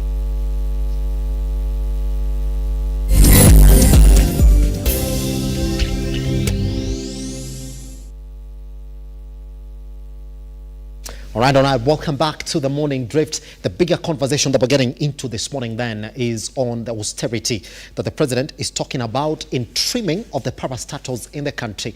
Now, two things that you have to know. 80% of the profits that parastatals are going to make are going to go back to the consolidated fund, and they're going to be left with only 20% of their profits. And those who are making losses are essentially going to go home or get dissolved, with employees of these institutions getting pushed into other parastatals in the country. That's where we are. We're going to get into that shortly. But Kiprono, on that particular one, let me give you a minute to clear your sentiments on that NTSA story. They've already got 1,000 as of yesterday. For NTSA, I would not want to delve much into their issues, yes, but their coming back to roads is also a plus to our people, because it means, you see me and you, Simba, if we are driving, and we tend to reach somewhere very early, because we also know that if you're driving from Narok, you have one pace for traffic officers in Ntulele, you will run from here to Ntulele. So for NTSA, these NTSA guys are going to be in civilian. They're going to nap you anytime you exceed the speed on the road. So it's also a plus, so that we can reduce road carnages. Some of the things cannot even be controlled by the police. But anytime you have a DCI person, yes, or an NTSA person in civilian waiting, just sit out on the road. They nap the number plate, take you to the police for arrest, and take you to the court. But I also then to recommend actions. These are the people. If you meet somebody committing a crime in the road, the best thing is to suspend them from driving for 3 years, so that they can go and learn and behave. Yes. Pretty much. Akal, a minute, please. I would just say that what NTSA is doing is just playing with our mind around. Because if you can tell me that they went to the road, that is after these reports were done, because that is just a recent view that we've seen. Yes. And then they tell us, they do a press conference. They went to the road to do a press conference for Kenyans to tell us that they've nabbed 1,000 vehicles, which means that these problems have just been there. Yes. They've been assuming these things until a report is done. That is when they come out. There is no measure, follow-up measure that they've taken that we can see that serious prosecutions has been taken against these people. Yes. So I would just say that NTSA, you cannot use a corrupt body to curb corruption. Pretty much. It doesn't work. Pretty much. All right, now, gentlemen, if you can allow me, then we have to look at the president's big plan around parastatals. And Odenyo, I'll start like this. All the 290 of them, they were called to the State House. 290 of them. So somebody on Twitter said, how much did it cost these guys to fuel their cars and move all the way to State House? Maybe if you are going for a meeting on austerity, on how much we are spending and how much losses we're making, the first thing that you do as a president is to say, send an internal memo to all this loss-making parastatals. Number two, and send that circular to the media and say this is exactly what we're planning. And probably do one presser as a president and say, this is what we are planning for all the parastatals in this country. The 290 of them went, they sat in that presidential dais, and they were told, well, if you're loss-making, you're going home. Number two, we're not going to force you. We are also asking, since you are the one who knows your parastatal, Dwanya, please come tell us, we are struggling to make money, and so we would like to go home. Because the president told them, if you do not come, we're going to force you to go home. And then send your entire employees to other parastatals that are essentially making money. So trim the parastatal walls in the country. Austerity. Even before we go to how much the government is planning to spend, how they've been breaking their budgets, calling them to State House. Somebody said could have been some millions that were spent for these guys to get that, the 200 of them, for them to be a State House. The first thing I would like to say is that is it a balance sheet of profit? Yes. Profit and loss account. in accounting. I did some basic accounting. Yes. Profit is equal to sales minus cost of goods sold or cost of sales. Yes. So that will be there. You must spend to earn, you must spend to make money. For me, what I think in terms of cost-benefit analysis. For me, as long as it has a positive CBA result, spend as much as long as there is proportionate return. In my opinion, there's no problem with the president calling for a face-to-face meeting with the CEOs, because as a government, you realize every government has an agenda. Yes. And for this agenda to be implemented, it must align its structures, resources to that agenda. Yes. The core resource is the human resource. The people who facilitate the implementation of this agenda is not the president. The president just bears and carries the vision, but we are the people who implement. So you realize that it's the ministries, departments and agencies. So it's good for them to have that conversation, that candid conversation, where as a country we have to align the resources within the agencies to the bottom-up economic transformation agenda. You realize maybe there might be some agencies that might have been relevant in a previous agenda, but may not be. So my opinion is, if it's not, the reason why you're making losses is possibly because you are not aligned to the agenda. Yes. So you are spending your money in the wrong places. Yes. So because you are spending the money in the wrong places, you realize that there's no proportionate return, either socially or economically.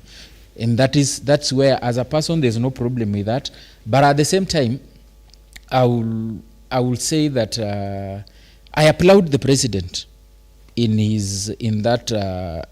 whatever he proposed, because I always ask myself, what is the role of Namata? Namata, there's an agency called Nairobi. Yes. Namata, they are building something around Kasarani there. Yes. Machakos, Kajiado.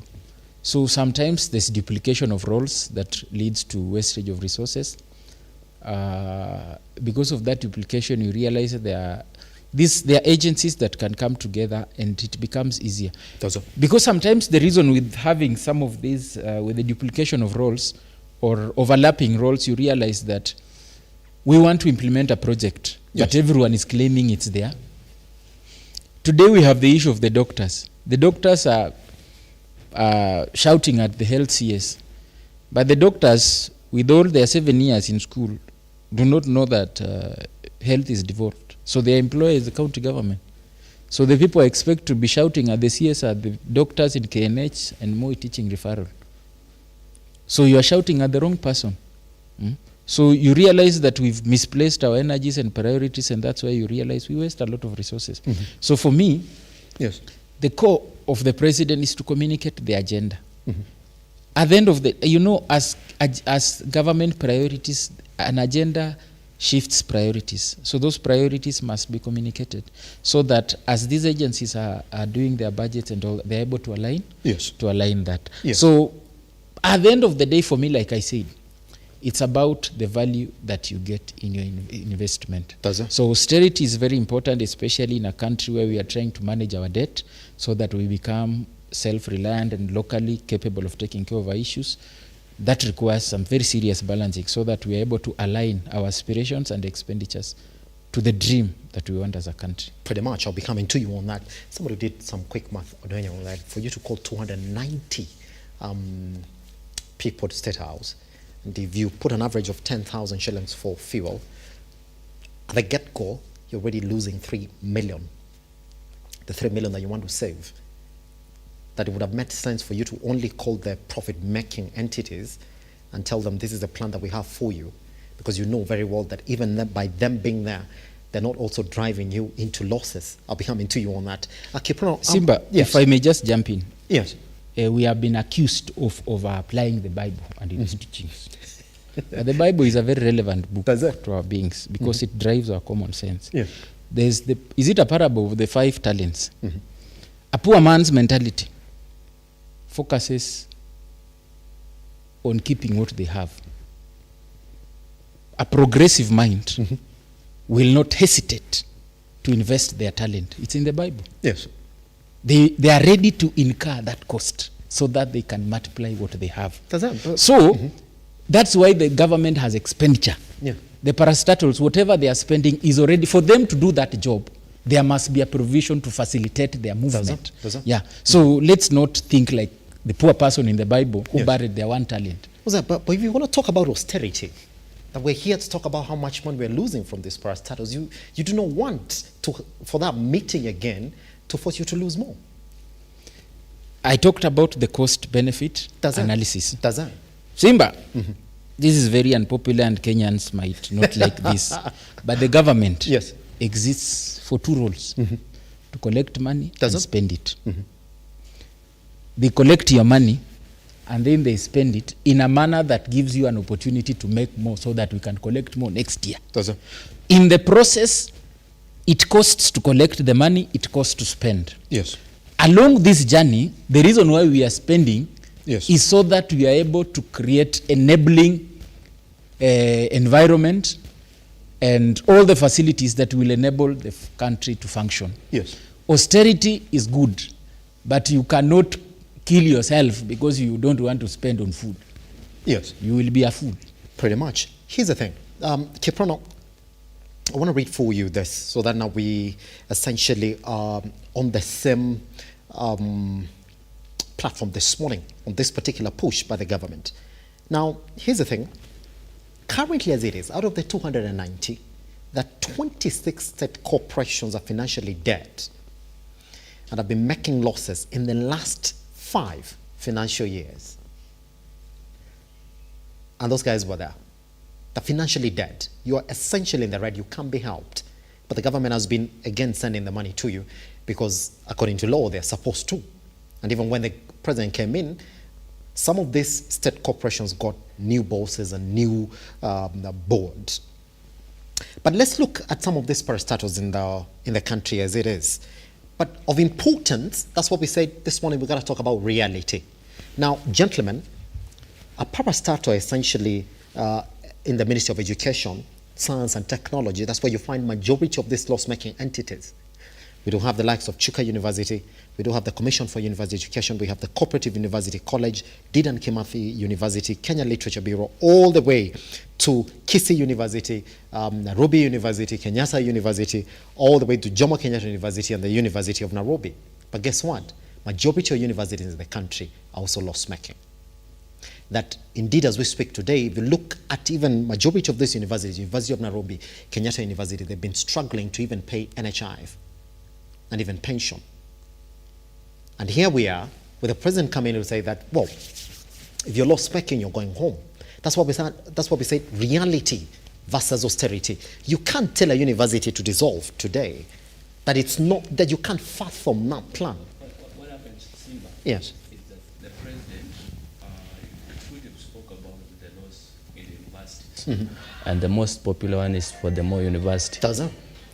What happens with the president? When he came and realized that these parastatals and state corporations in the Ministry of Education are making losses, and every year, every financial year, we spend taxpayers' money trying to bail them out of these losses. Does it? What he did first was to restructure the system of admission to the universities. That is why the president said, instead of giving private universities students, why can't we give these public universities students? That is why you find that Kisii University for the last academic year, they admitted almost 50,000 students. What does that mean? It means that the students will pay fees, right?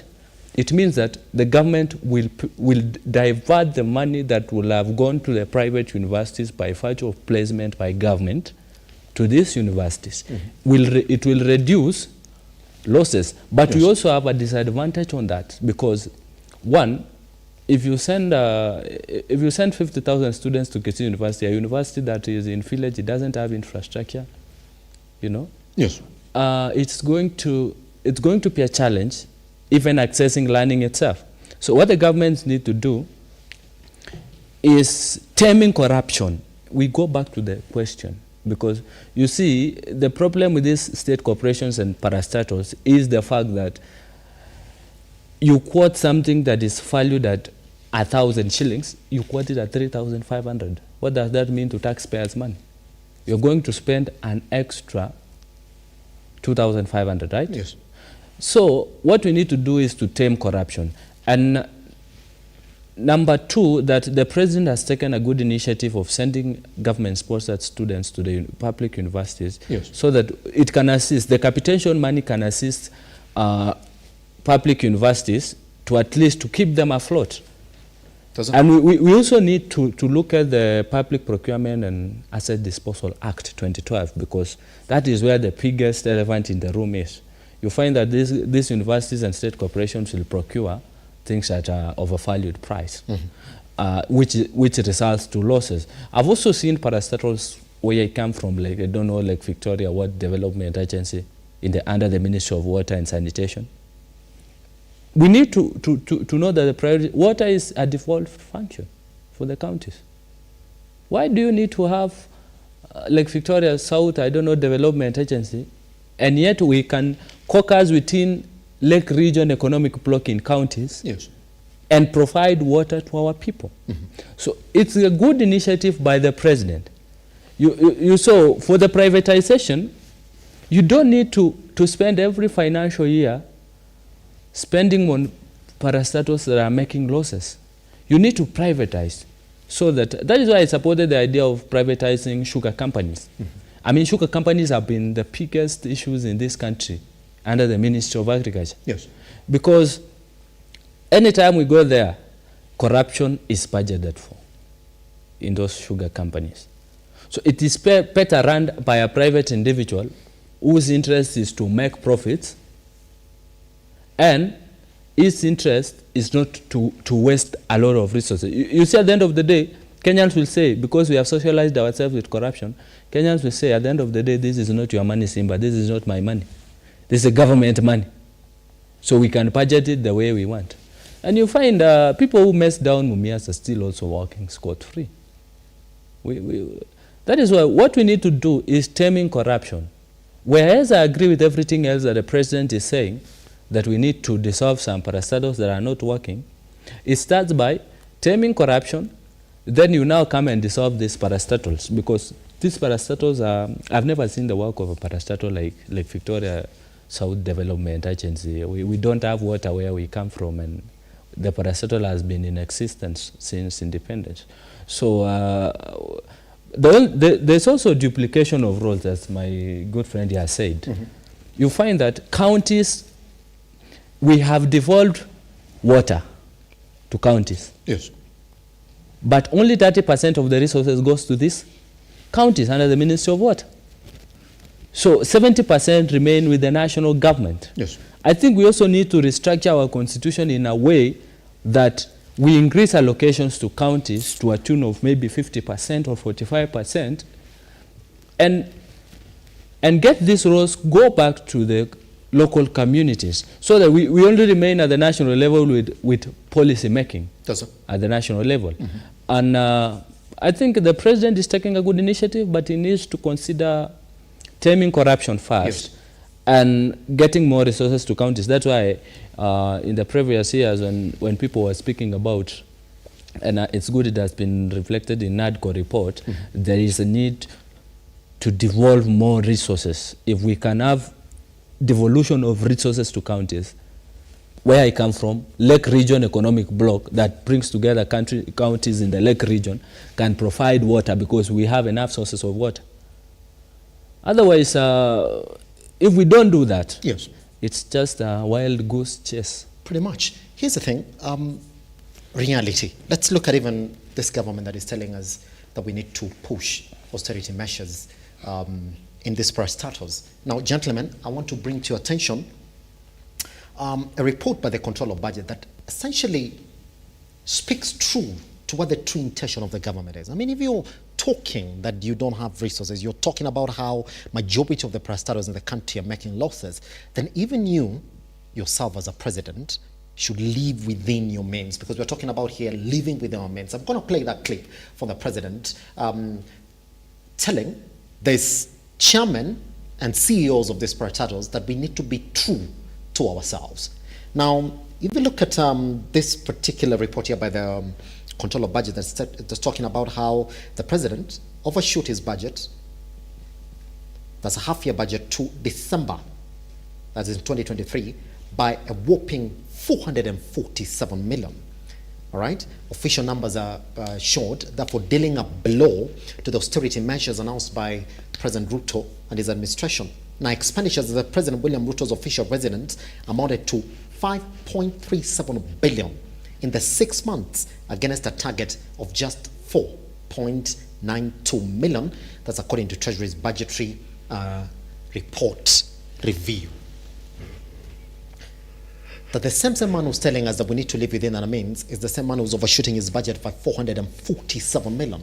And in fact, if you look, if this continues, then we'll be talking about a bigger overshoot if we continue to looking at in the full year. This is just in 6 months, right? Now, let's go back and see exactly how the government has also been spending. Now, if you look at this report again, you're going to find that recurrent expenditure is set to increase by 4.4%. Guess what? Occasioned by the amount of money the State House is spending, to 1.6 trillion in the financial year 2023-2024 from the 1.4 trillion in the financial year 2022-2023, according to this budget estimates, while consolidated funds expenditure is also expected to increase by 13.6 to 986.2 billion from 867.8 billion in the financial year 2022-2023. So a lot of people look at the president and they tell him, but you're the worst man to talk about austerity. That the example first will start with State House. The man himself was telling this gentleman to be true to themselves. And Akal, just before you come in and weigh in on that particular one, let's then watch the president talking to this chief executive officers and parastatal chiefs about being true to themselves. Let's take a look.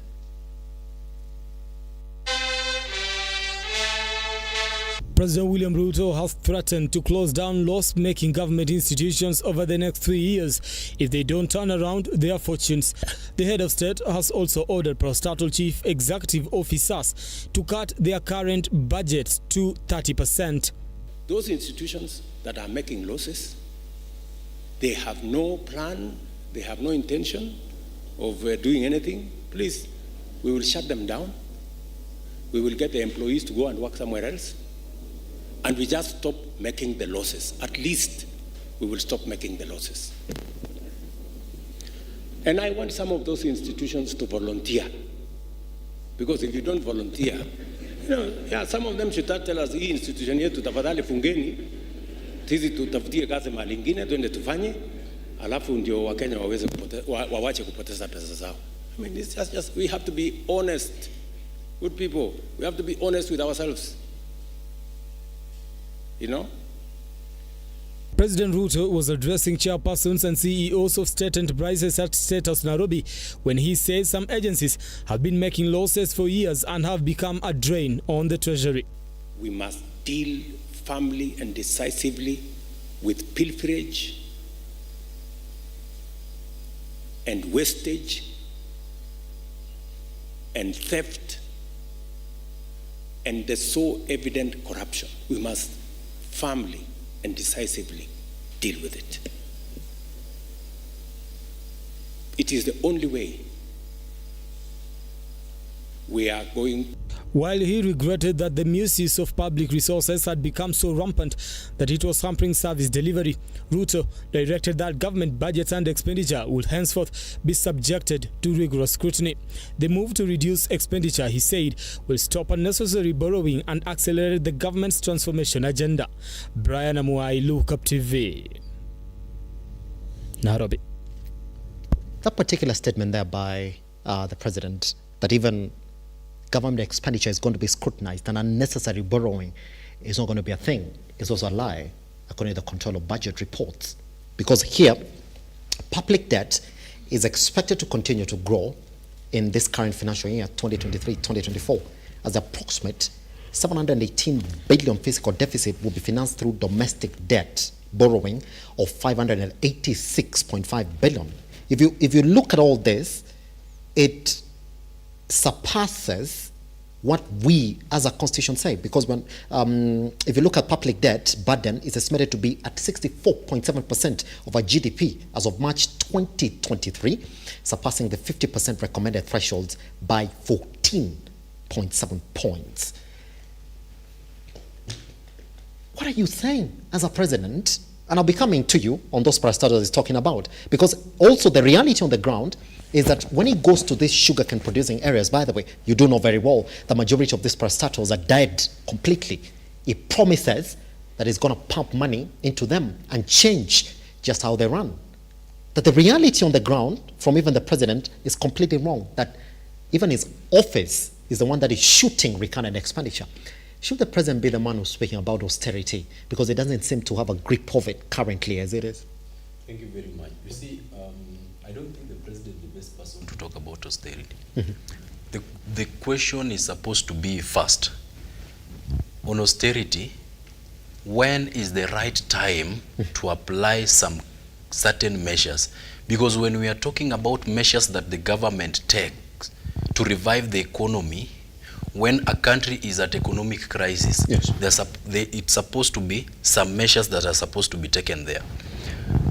September to January last year, what the parliament approved to be taken, for a loan that was supposed to be taken was 331 million. You will not believe when I tell you that the president went ahead and took 768 million. That is against the law of our country, which cannot, the total amount of money that he took cannot be accounted for up to now. It was not approved by the parliament. You see, there is a law in this country called the State Corporation Act, Cap 446, that clearly outlines the governance structure and the policy that are supposed to be taken in matters these parastatals. We need to learn from history before we undertake some actions. Yes. Look at Telcom, for example. Where is Telcom now? It was privatized in 2000. Where is it now? The reason why Telcom is operating the way it's operating, it's supposed to be one of the biggest companies in Kenya right now as we are talking. Yes. The reason why you see it facing that downward trajectory is because of that privatization. Yes. Reason is, the big elephant in the house is corruption. And until we do away with corruption, that is when even privatization of parastatals can work. Because you cannot tell me, let me tell you just in history, in Russia in the 1990s, they started something called the sharp, there was some agenda they started in the 1990s to revive the economy by privatizing the parastatals. Yes. They saw, because of corruption and monopoly, it could not work. Look at a country like Nigeria in Africa. Nigeria, up to today, they suffer social tension because of privatization of their parastatals in the electricity and water bills. That is something that Nigeria faces up to today. If you look at the United Kingdom in the 1980s, when Margaret Thatcher was privatizing telecommunication sector, because of corruption, it could not work. So the elephant in the house is corruption, and the man who is talking about privatization of these parastatals and issuing, some laws that he feels can work, cannot work if he is the one in the bracket of corruption. So these corruption measures, the people who are in these parastatals are the people who are appointed by the president. And I told you that this political niche is cyclonic. They are the people who control the government. They are the same people who control these parastatals. They are the same people who want to, conduct these, undertake these corruption measures so that our country to be revived. It can never work like that. Yes. Yes, it cannot work. So we have to go back to the drawing board and re-strategize. If we continue experiencing the kind of corruption we experience right now, and the president goes ahead and privatizes these parastatals, as a nation right now, we do not have full access to public goods. Look at the state of our roads. They are worsening. Public goods are some of the necessities that can increase revenue tax revenue to the government, which they need to be heavy on that. Yes.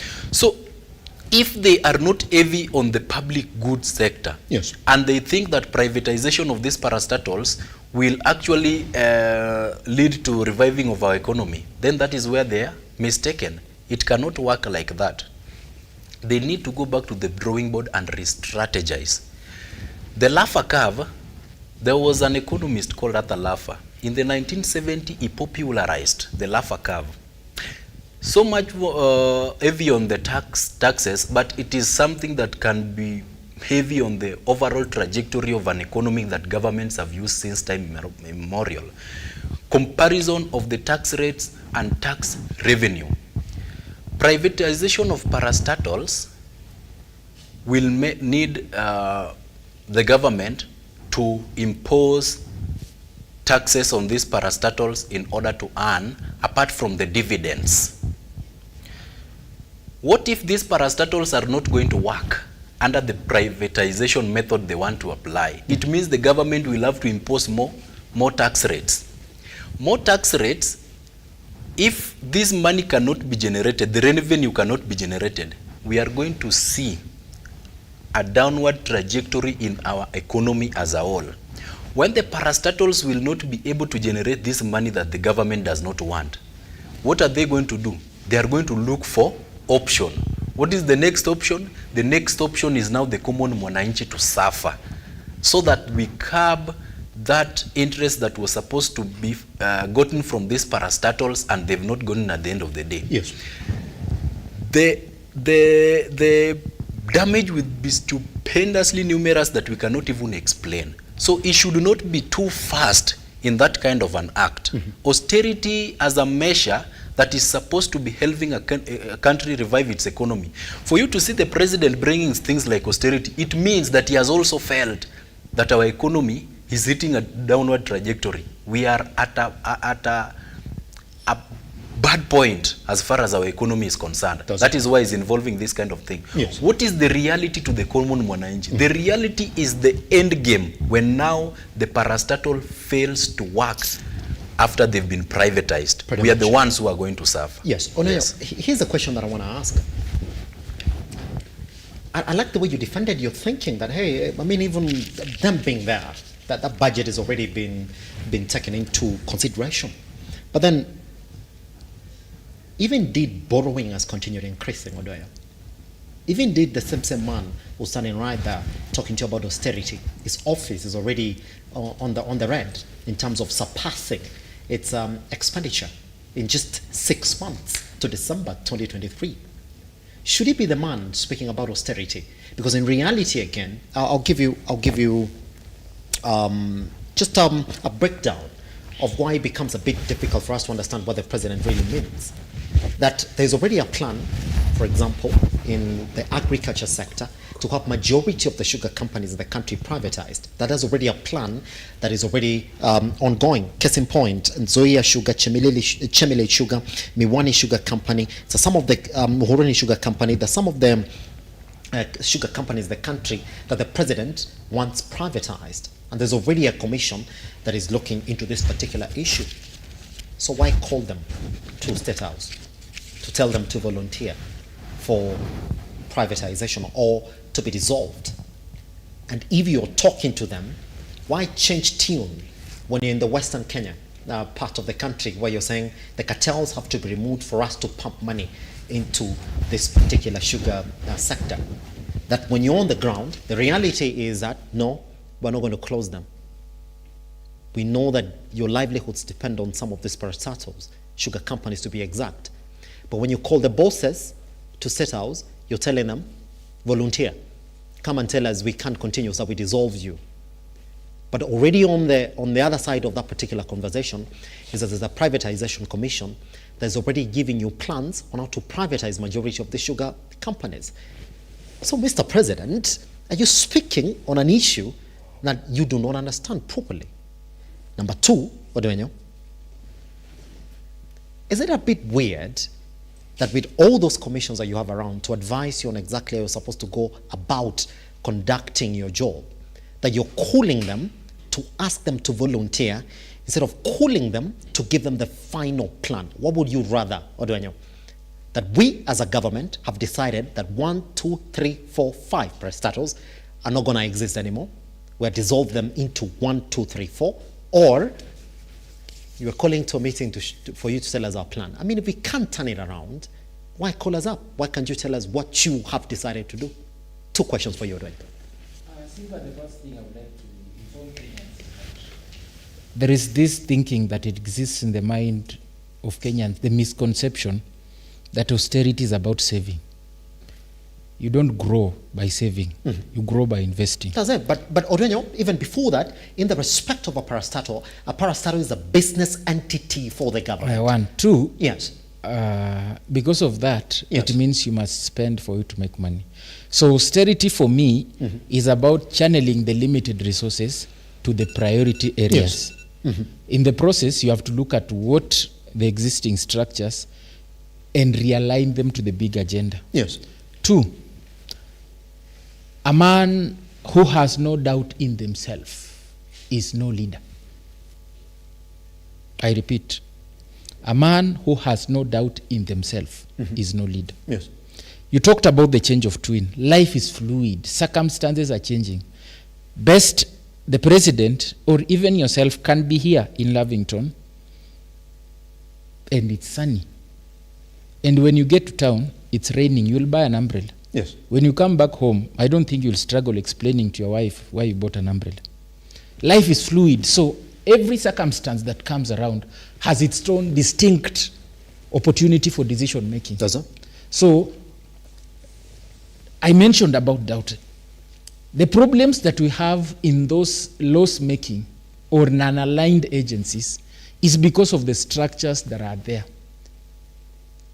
or the way they have been implementing their programs. The people who have been implementing those programs are the ones who know where the programs are not aligned, where the expenditures are being misapplied. So they are the best people to come out and say, this is our agency. Yes.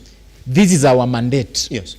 This is how it has worked or not worked, and this is how we can align it to the bottom-up economic transformation agenda.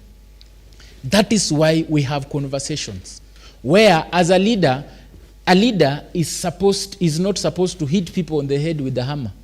A leader is supposed to call equals. A leader is a first among equals who calls those equals on a table to exchange ideas, sharpen contradictions, and come up with solutions for the people as enshrined in our constitution.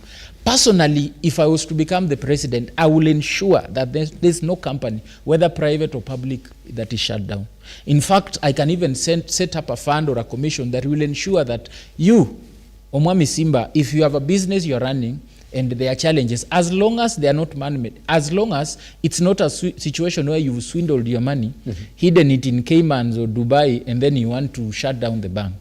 If COVID has happened and a private entity is not doing well, I personally believe the government should have mechanisms of ensuring that that agency that is employing Kenyans or providing services, whether public or private, continues to serve its purpose. And if its purpose is not aligned to the big agenda of the country, then we support them.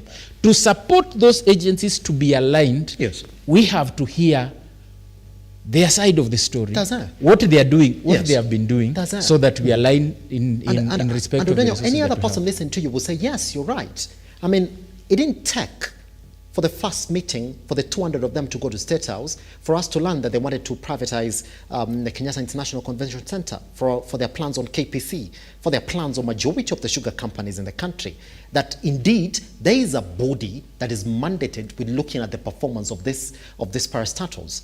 That indeed, if you're going to make a decision, it doesn't need for me to call you, Oduenyo, and say, well, for the past 15 years, you've been on a loss-making journey, so this is exactly what we're going to do. That all these parastatals are domiciled within the ministry.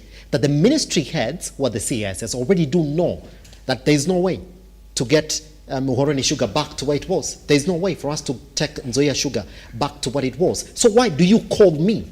What solution do you want to give me when you're telling me, now come and tell us voluntarily that I want to go home. Odenyo, is that not a man who's speaking about something that doesn't fully understand? Because why do you want me to volunteer if you do know very well that I am making losses and this is the plan that I have for you? Simba, there's something I would like to, I think, to educate Kenyans. Yes. There's a time I told you here that Kenyans have a special brain for political decision making. And I think we also have a way of, we are too hard on the government sometimes. Yes. You see, Lookuptv, Lookup Media, there are people I believe who work from home, but there's a time the management will deem it fit for someone whose duty does not require them to be at this location, and they will come. It can be at their own cost or it can be at the cost of the company. Yes. But when we come to the government now, we act like these things do not exist in our private spaces. Simba, I want to tell you for free, the government is a replica of our private and personal lives. That's why it carries the aspirations. Yes, yes. It's a collective representation of our aspirations.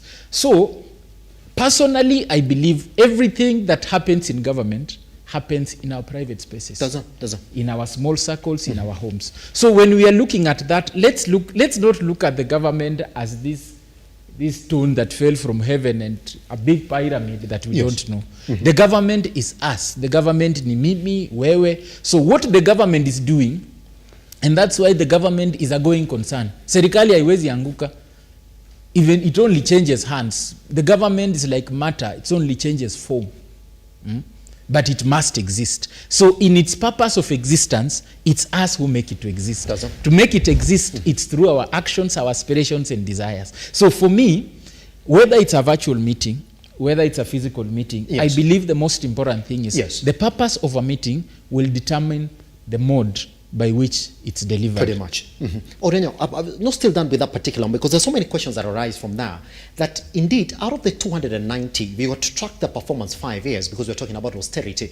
They're going to find 26 of the 290 who have essentially been financially dead for the past 5 years. So the government wants to do business with them, but for the first 5 years, there's absolutely nothing that is coming from these dead corporations. It is receive, wait for the government to give you more money. Topping that is like the Kenya Postal Corporation that has essentially been dead for the past 5 years. And you know that very well. You know that very well. And there's already a plan.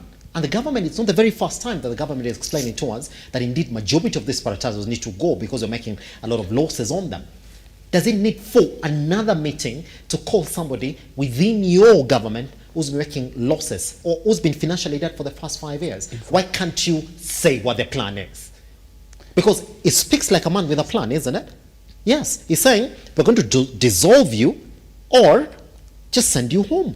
So why can't you say that for the 26 state corporations, this is the plan that we have? In fact, Simba, for the 26 state corporations and parastatals that have been making losses for the last 5 years, there are some strategic state corporations that you can't just wake up in the morning and say, we are privatizing. Yes. What happens to the state of education if you are to privatize the University of Nairobi? Also topping that is KQ. What happens if you were to privatize KQ, just the way you wake up in the morning as the president and sign something for privatization? I mean, these are strategic corporations. I mean, if you privatize the University of Nairobi, it means a new investor will come in, and the cost of education in the University of Nairobi will go up 4 times. So the reason why the president called that meeting, he needs to be convinced by these CEOs first, and that happens in face-to-face meetings, that you're making losses. What can we do to you? Do you dissolve? So it is better to dissolve those other parastatals that are making losses elsewhere than to dissolve some strategic parastatals and state corporations. KQ is a strategic asset of the state. Pretty much. If you privatize KQ, it means we are losing it as a state. And that happens. You've spoken about how the State House spends. Remember, it was for the first time since 1963 we are renovating State House.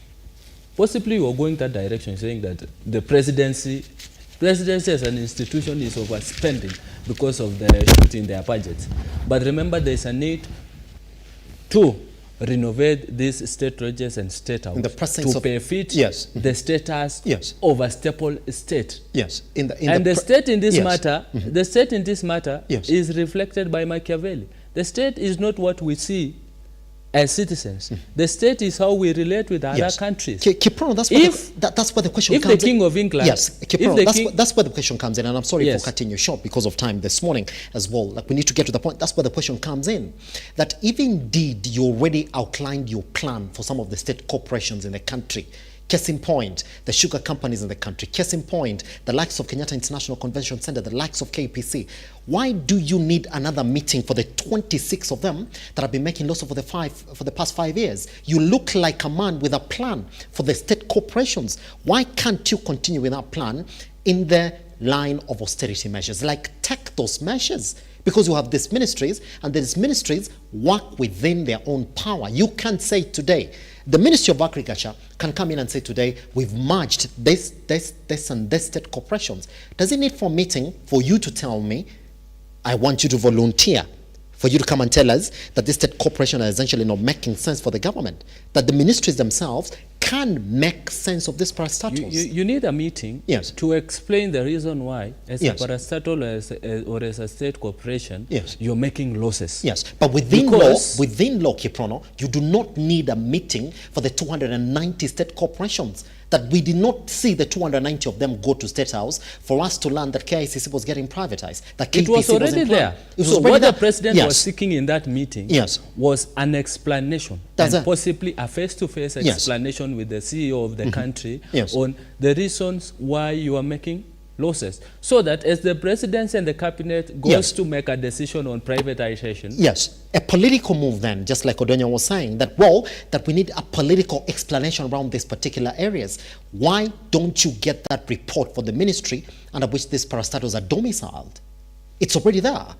the I mean, reports are you've there. already employed cabinet secretaries in these ministries, that it only take for you to say, I've got a CS meeting, come in and explain to me why we're making losses in your ministry. Can you tell me why you The need president this? himself, the president himself, Yes. even told the cabinet secretaries the other time they were in State House that I know what is happening in your ministries more than you. Remember, it's a reality. There are some of the cabinet secretaries who are incompetent Yes. to even explain to the CEO, their boss, that this and these organizations within my ministry Yes. are making losses. So, case in point then, Kiprono, you can't say that and then defend that meeting. That indeed, that's just a political meeting. I defend it because it's a strategic meeting, yes. not a political meeting. It's a strategic meeting. Yes. Because do you send a circular to Kenyatta University? Do you send a circular to Moi University? Yes. And the University of Nairobi, Yes. because they have been making losses, that we need to privatize you. You need to come and sit to the university council. Does that? And the vice chancellor Does and it? the chancellor, they come and explain to you. Yes. And possibly, because there is no monopoly of knowledge everywhere, even the president needs advisors, possibly, because these are the people who have been working in these parastatals. Pretty much. If we can have a solution, they're the same people who can suggest solutions. That's it. That is yes, the Kiprono, necessity of that meeting. That if you're essentially going to push austerity measures within your government, you start within the ministries. That is the agenda. We give you ministries and we promise Kenyans we're not going to borrow, we're not going to spend That money. is why the So ministry start within said the to ministries. submit. That's why it. last year the Yes. ministry says to submit performance That's it. report. That's and it. in wake of those performance reports, Yes. the president made a decision to reshuffle Yes. the cabinet. So are we going to sit here and say, well, the president was speaking to the board of chair, Nairobi University?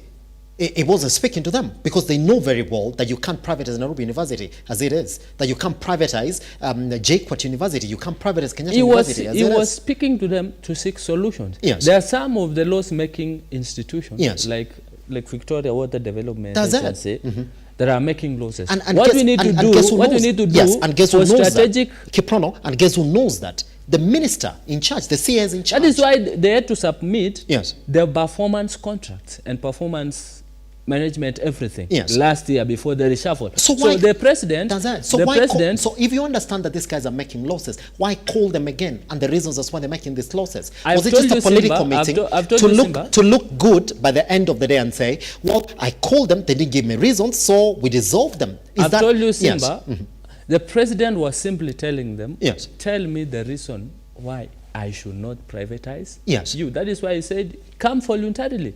Explain to the presidency the reason why I should not dissolve you. Which are the challenges that are making you continue making losses for all these 5 years? That's it. That's and it. as Yes. I conclude, Yes. and what are the possible solutions? Are the possible solutions dissolving, or because the solutions, even Yes. the solutions within this media company here, Yes, yes. you are the one who is having those solutions to the challenges they face. Pretty so much, the yes. president made it a good initiative. Yes. And we hope to see the results coming. Pretty out. much. Carl, please, if you can, I'm going to give you a time for you to close this particular conversation. Odwanyo, it's a meeting on austerity from the wrong people. I mean, majority of the critics said you're talking to the wrong people, because all these parastatals, by the way, are domiciled in the ministries. That if you're going to extend austerity measures, talk to the ministries. The ministry will tell you this is the plan that we have for them. Because the president will do a one-time meeting. That we do not think that at any one point we're going to see the president again call all this board of chairs and the chief executive officers to tell them, now this is what we plan for your particular parastatal. That the ministries themselves do know the performance of these parastatals. Why can't you do that meeting with the CSS? Because who are you speaking to? Yes, you call the 290 of them.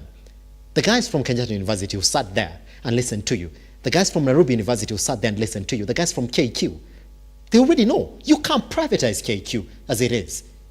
They already know you can't privatize Kenyatta University as it is. So why call them?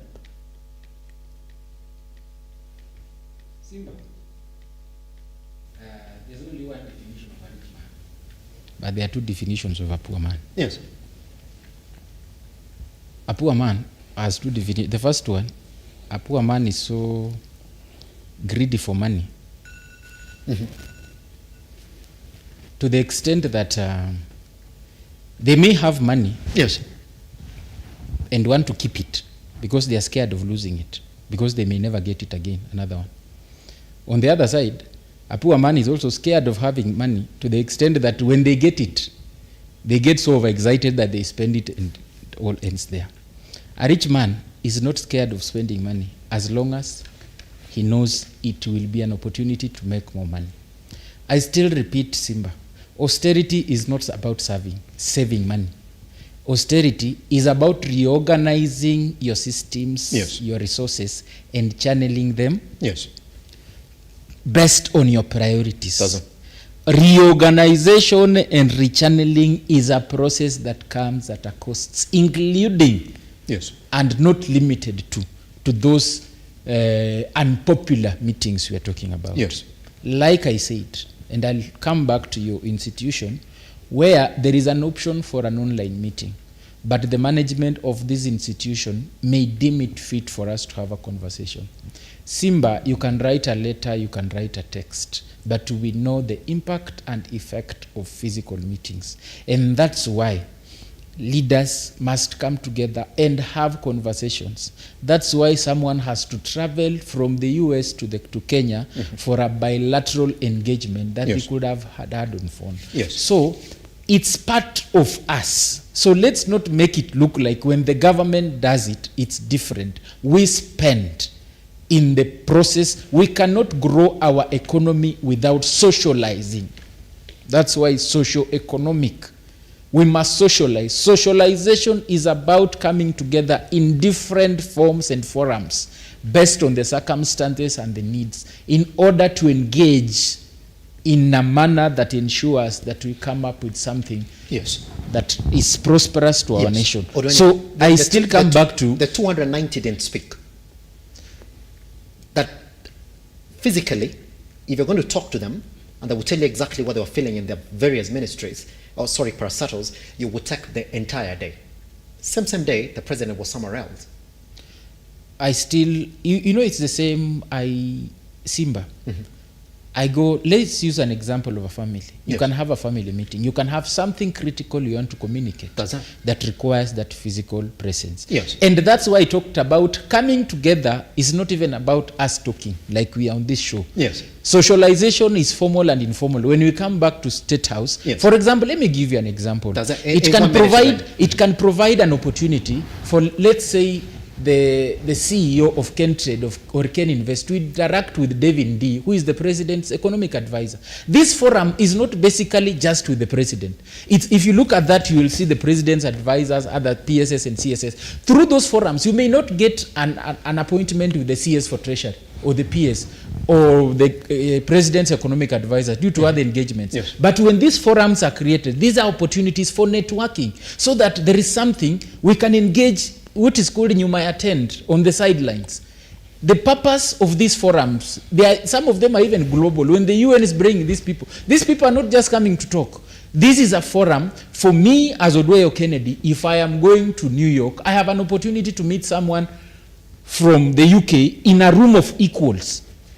When you sit in a room of equals, it's easier to engage as opposed to having to look for you personally. So I believe we need to look at that meeting from a broader perspective of not just the president going to talk to them or having the option of writing a memo to them, but we need to also understand that that forum, the president is giving these people an opportunity to also interact with his team. Pretty much. Because not everything can be done formally. There are things that we have formal engagements, informal ones. Yes. So we need to look at it from that perspective. Because even as a CEO, you might be a CEO of, let's say, Msea that is running the bottom-up agenda. It gives you an opportunity to engage with the president informally and pass a few points. So that's why I talked about the cost-benefit analysis. If it creates an opportunity that can advance a big agenda for that parastatal, or there could be a problem that needs unlocking somewhere. We all know these systems. So when you're in that forum where you can have an informal engagement, I can explain to you informally, so that by the time now we are having the formal engagements, you already know, you understand the concept from the originator. Pretty much. Akal, just take 3 minutes, because after you speak, I don't think we have more time to speak. That is already known. That they were told, cut your budgets by 30%, good, and for the profit-making parastatals, 80% of your profits, they go back to the consolidated fund, back in at 20%, because every other thing that you do as a parastatal is already budgeted for in the financial year. That if you want to build your cabarets, if you want to add your chairs, you wait for the financial budget to come in to give you your sustenance. It was done and dusted. That even these universities, they've already been told that your capitation is getting reduced. Some of them, like the University of Nairobi, have already started implementing it. I mean, school fee for Nairobi University has gone up because the Ministry of Education has already communicated the austerity measures to these parastatals. Why call them again? Why can't you deal with a plan? Thank you very much, Simba. You see, the president calling those CEOs in the State House, that is a poor fiscal policy. Because I would say that the little that we have as far as the economy is concerned, they are still milking it to the death. We have we talked about the State Corporation Act.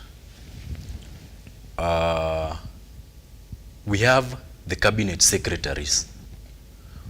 Why should the president call them in the State House while we have the cabinet secretaries that can report directly to him in case of a problem? What is the need of that? I had Kennedy talk about countries don't fall, the government does not fall. Governments do fall. Economies receive backlash. We saw the Great Depression in 1930 in Argentina, what it has caused up to today.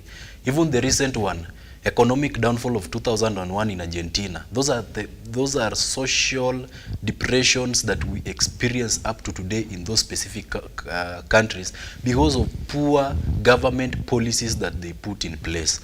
So what was the need of that meeting? The meeting was just to threaten them because I didn't see any important agenda that was outlaid there. If you give the 290 of them a chance now, you don't need a day to hear all their opinions. A day is not enough for each and every one of them to stand and tell you this is the problem, this is why we are experiencing this problem, this is why we cannot generate enough revenue in our parastatal.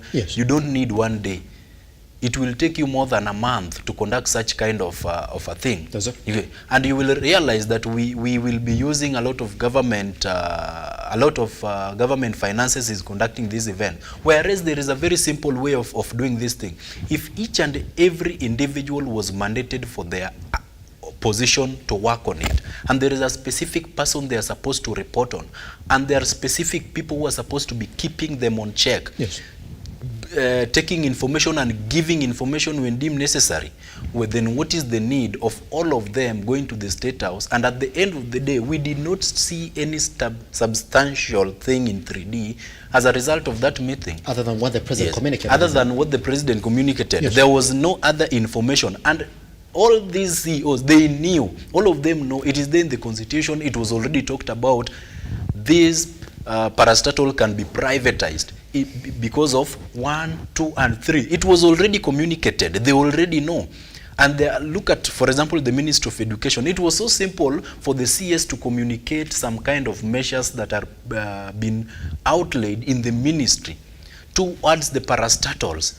And you saw, you just mentioned the University of Nairobi. That was not so hard for the Vice Chancellor to travel all the way up to the State House to what was there to be heard more. You see, so I would say that there are some political elites with selfish interest who are sitting somewhere, you know, so that they can benefit from this thing.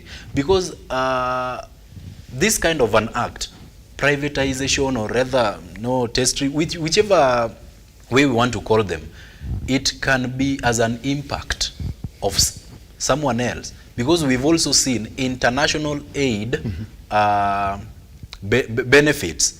You can also be given international aid benefits based on the things that they tell you to do. IMF and World Bank are so good at that, and that is where we as Africans, we experience the challenge because we are being controlled from outside. What makes you think that the IMF and World Bank cannot impose such kind of a thing on us to privatize this kind of these parastatals that we own here?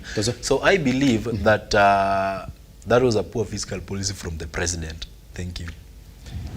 We have no time to add. Guess what?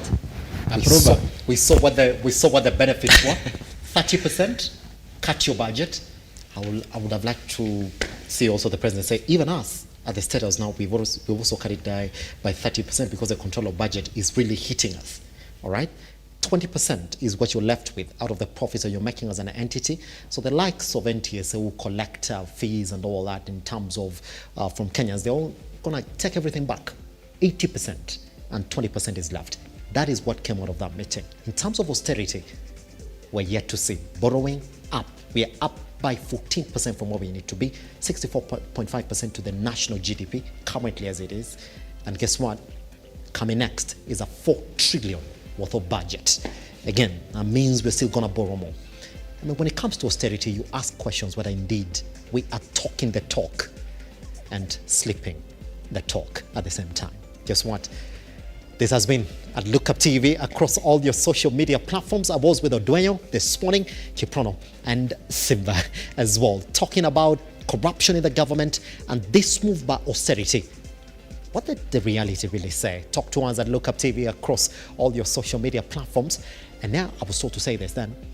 We'll see you Tuesday because of the Easter break that we're going to get into. So enjoy yourselves. Be careful on the roads. NTSA is out with you. Make sure that you're following the rules, not just because they're there, because you also need to protect your life and the lives of those people around you as well. Gentlemen, it's been a pleasure hosting you this morning. All right, goodbye. I'll see you next week.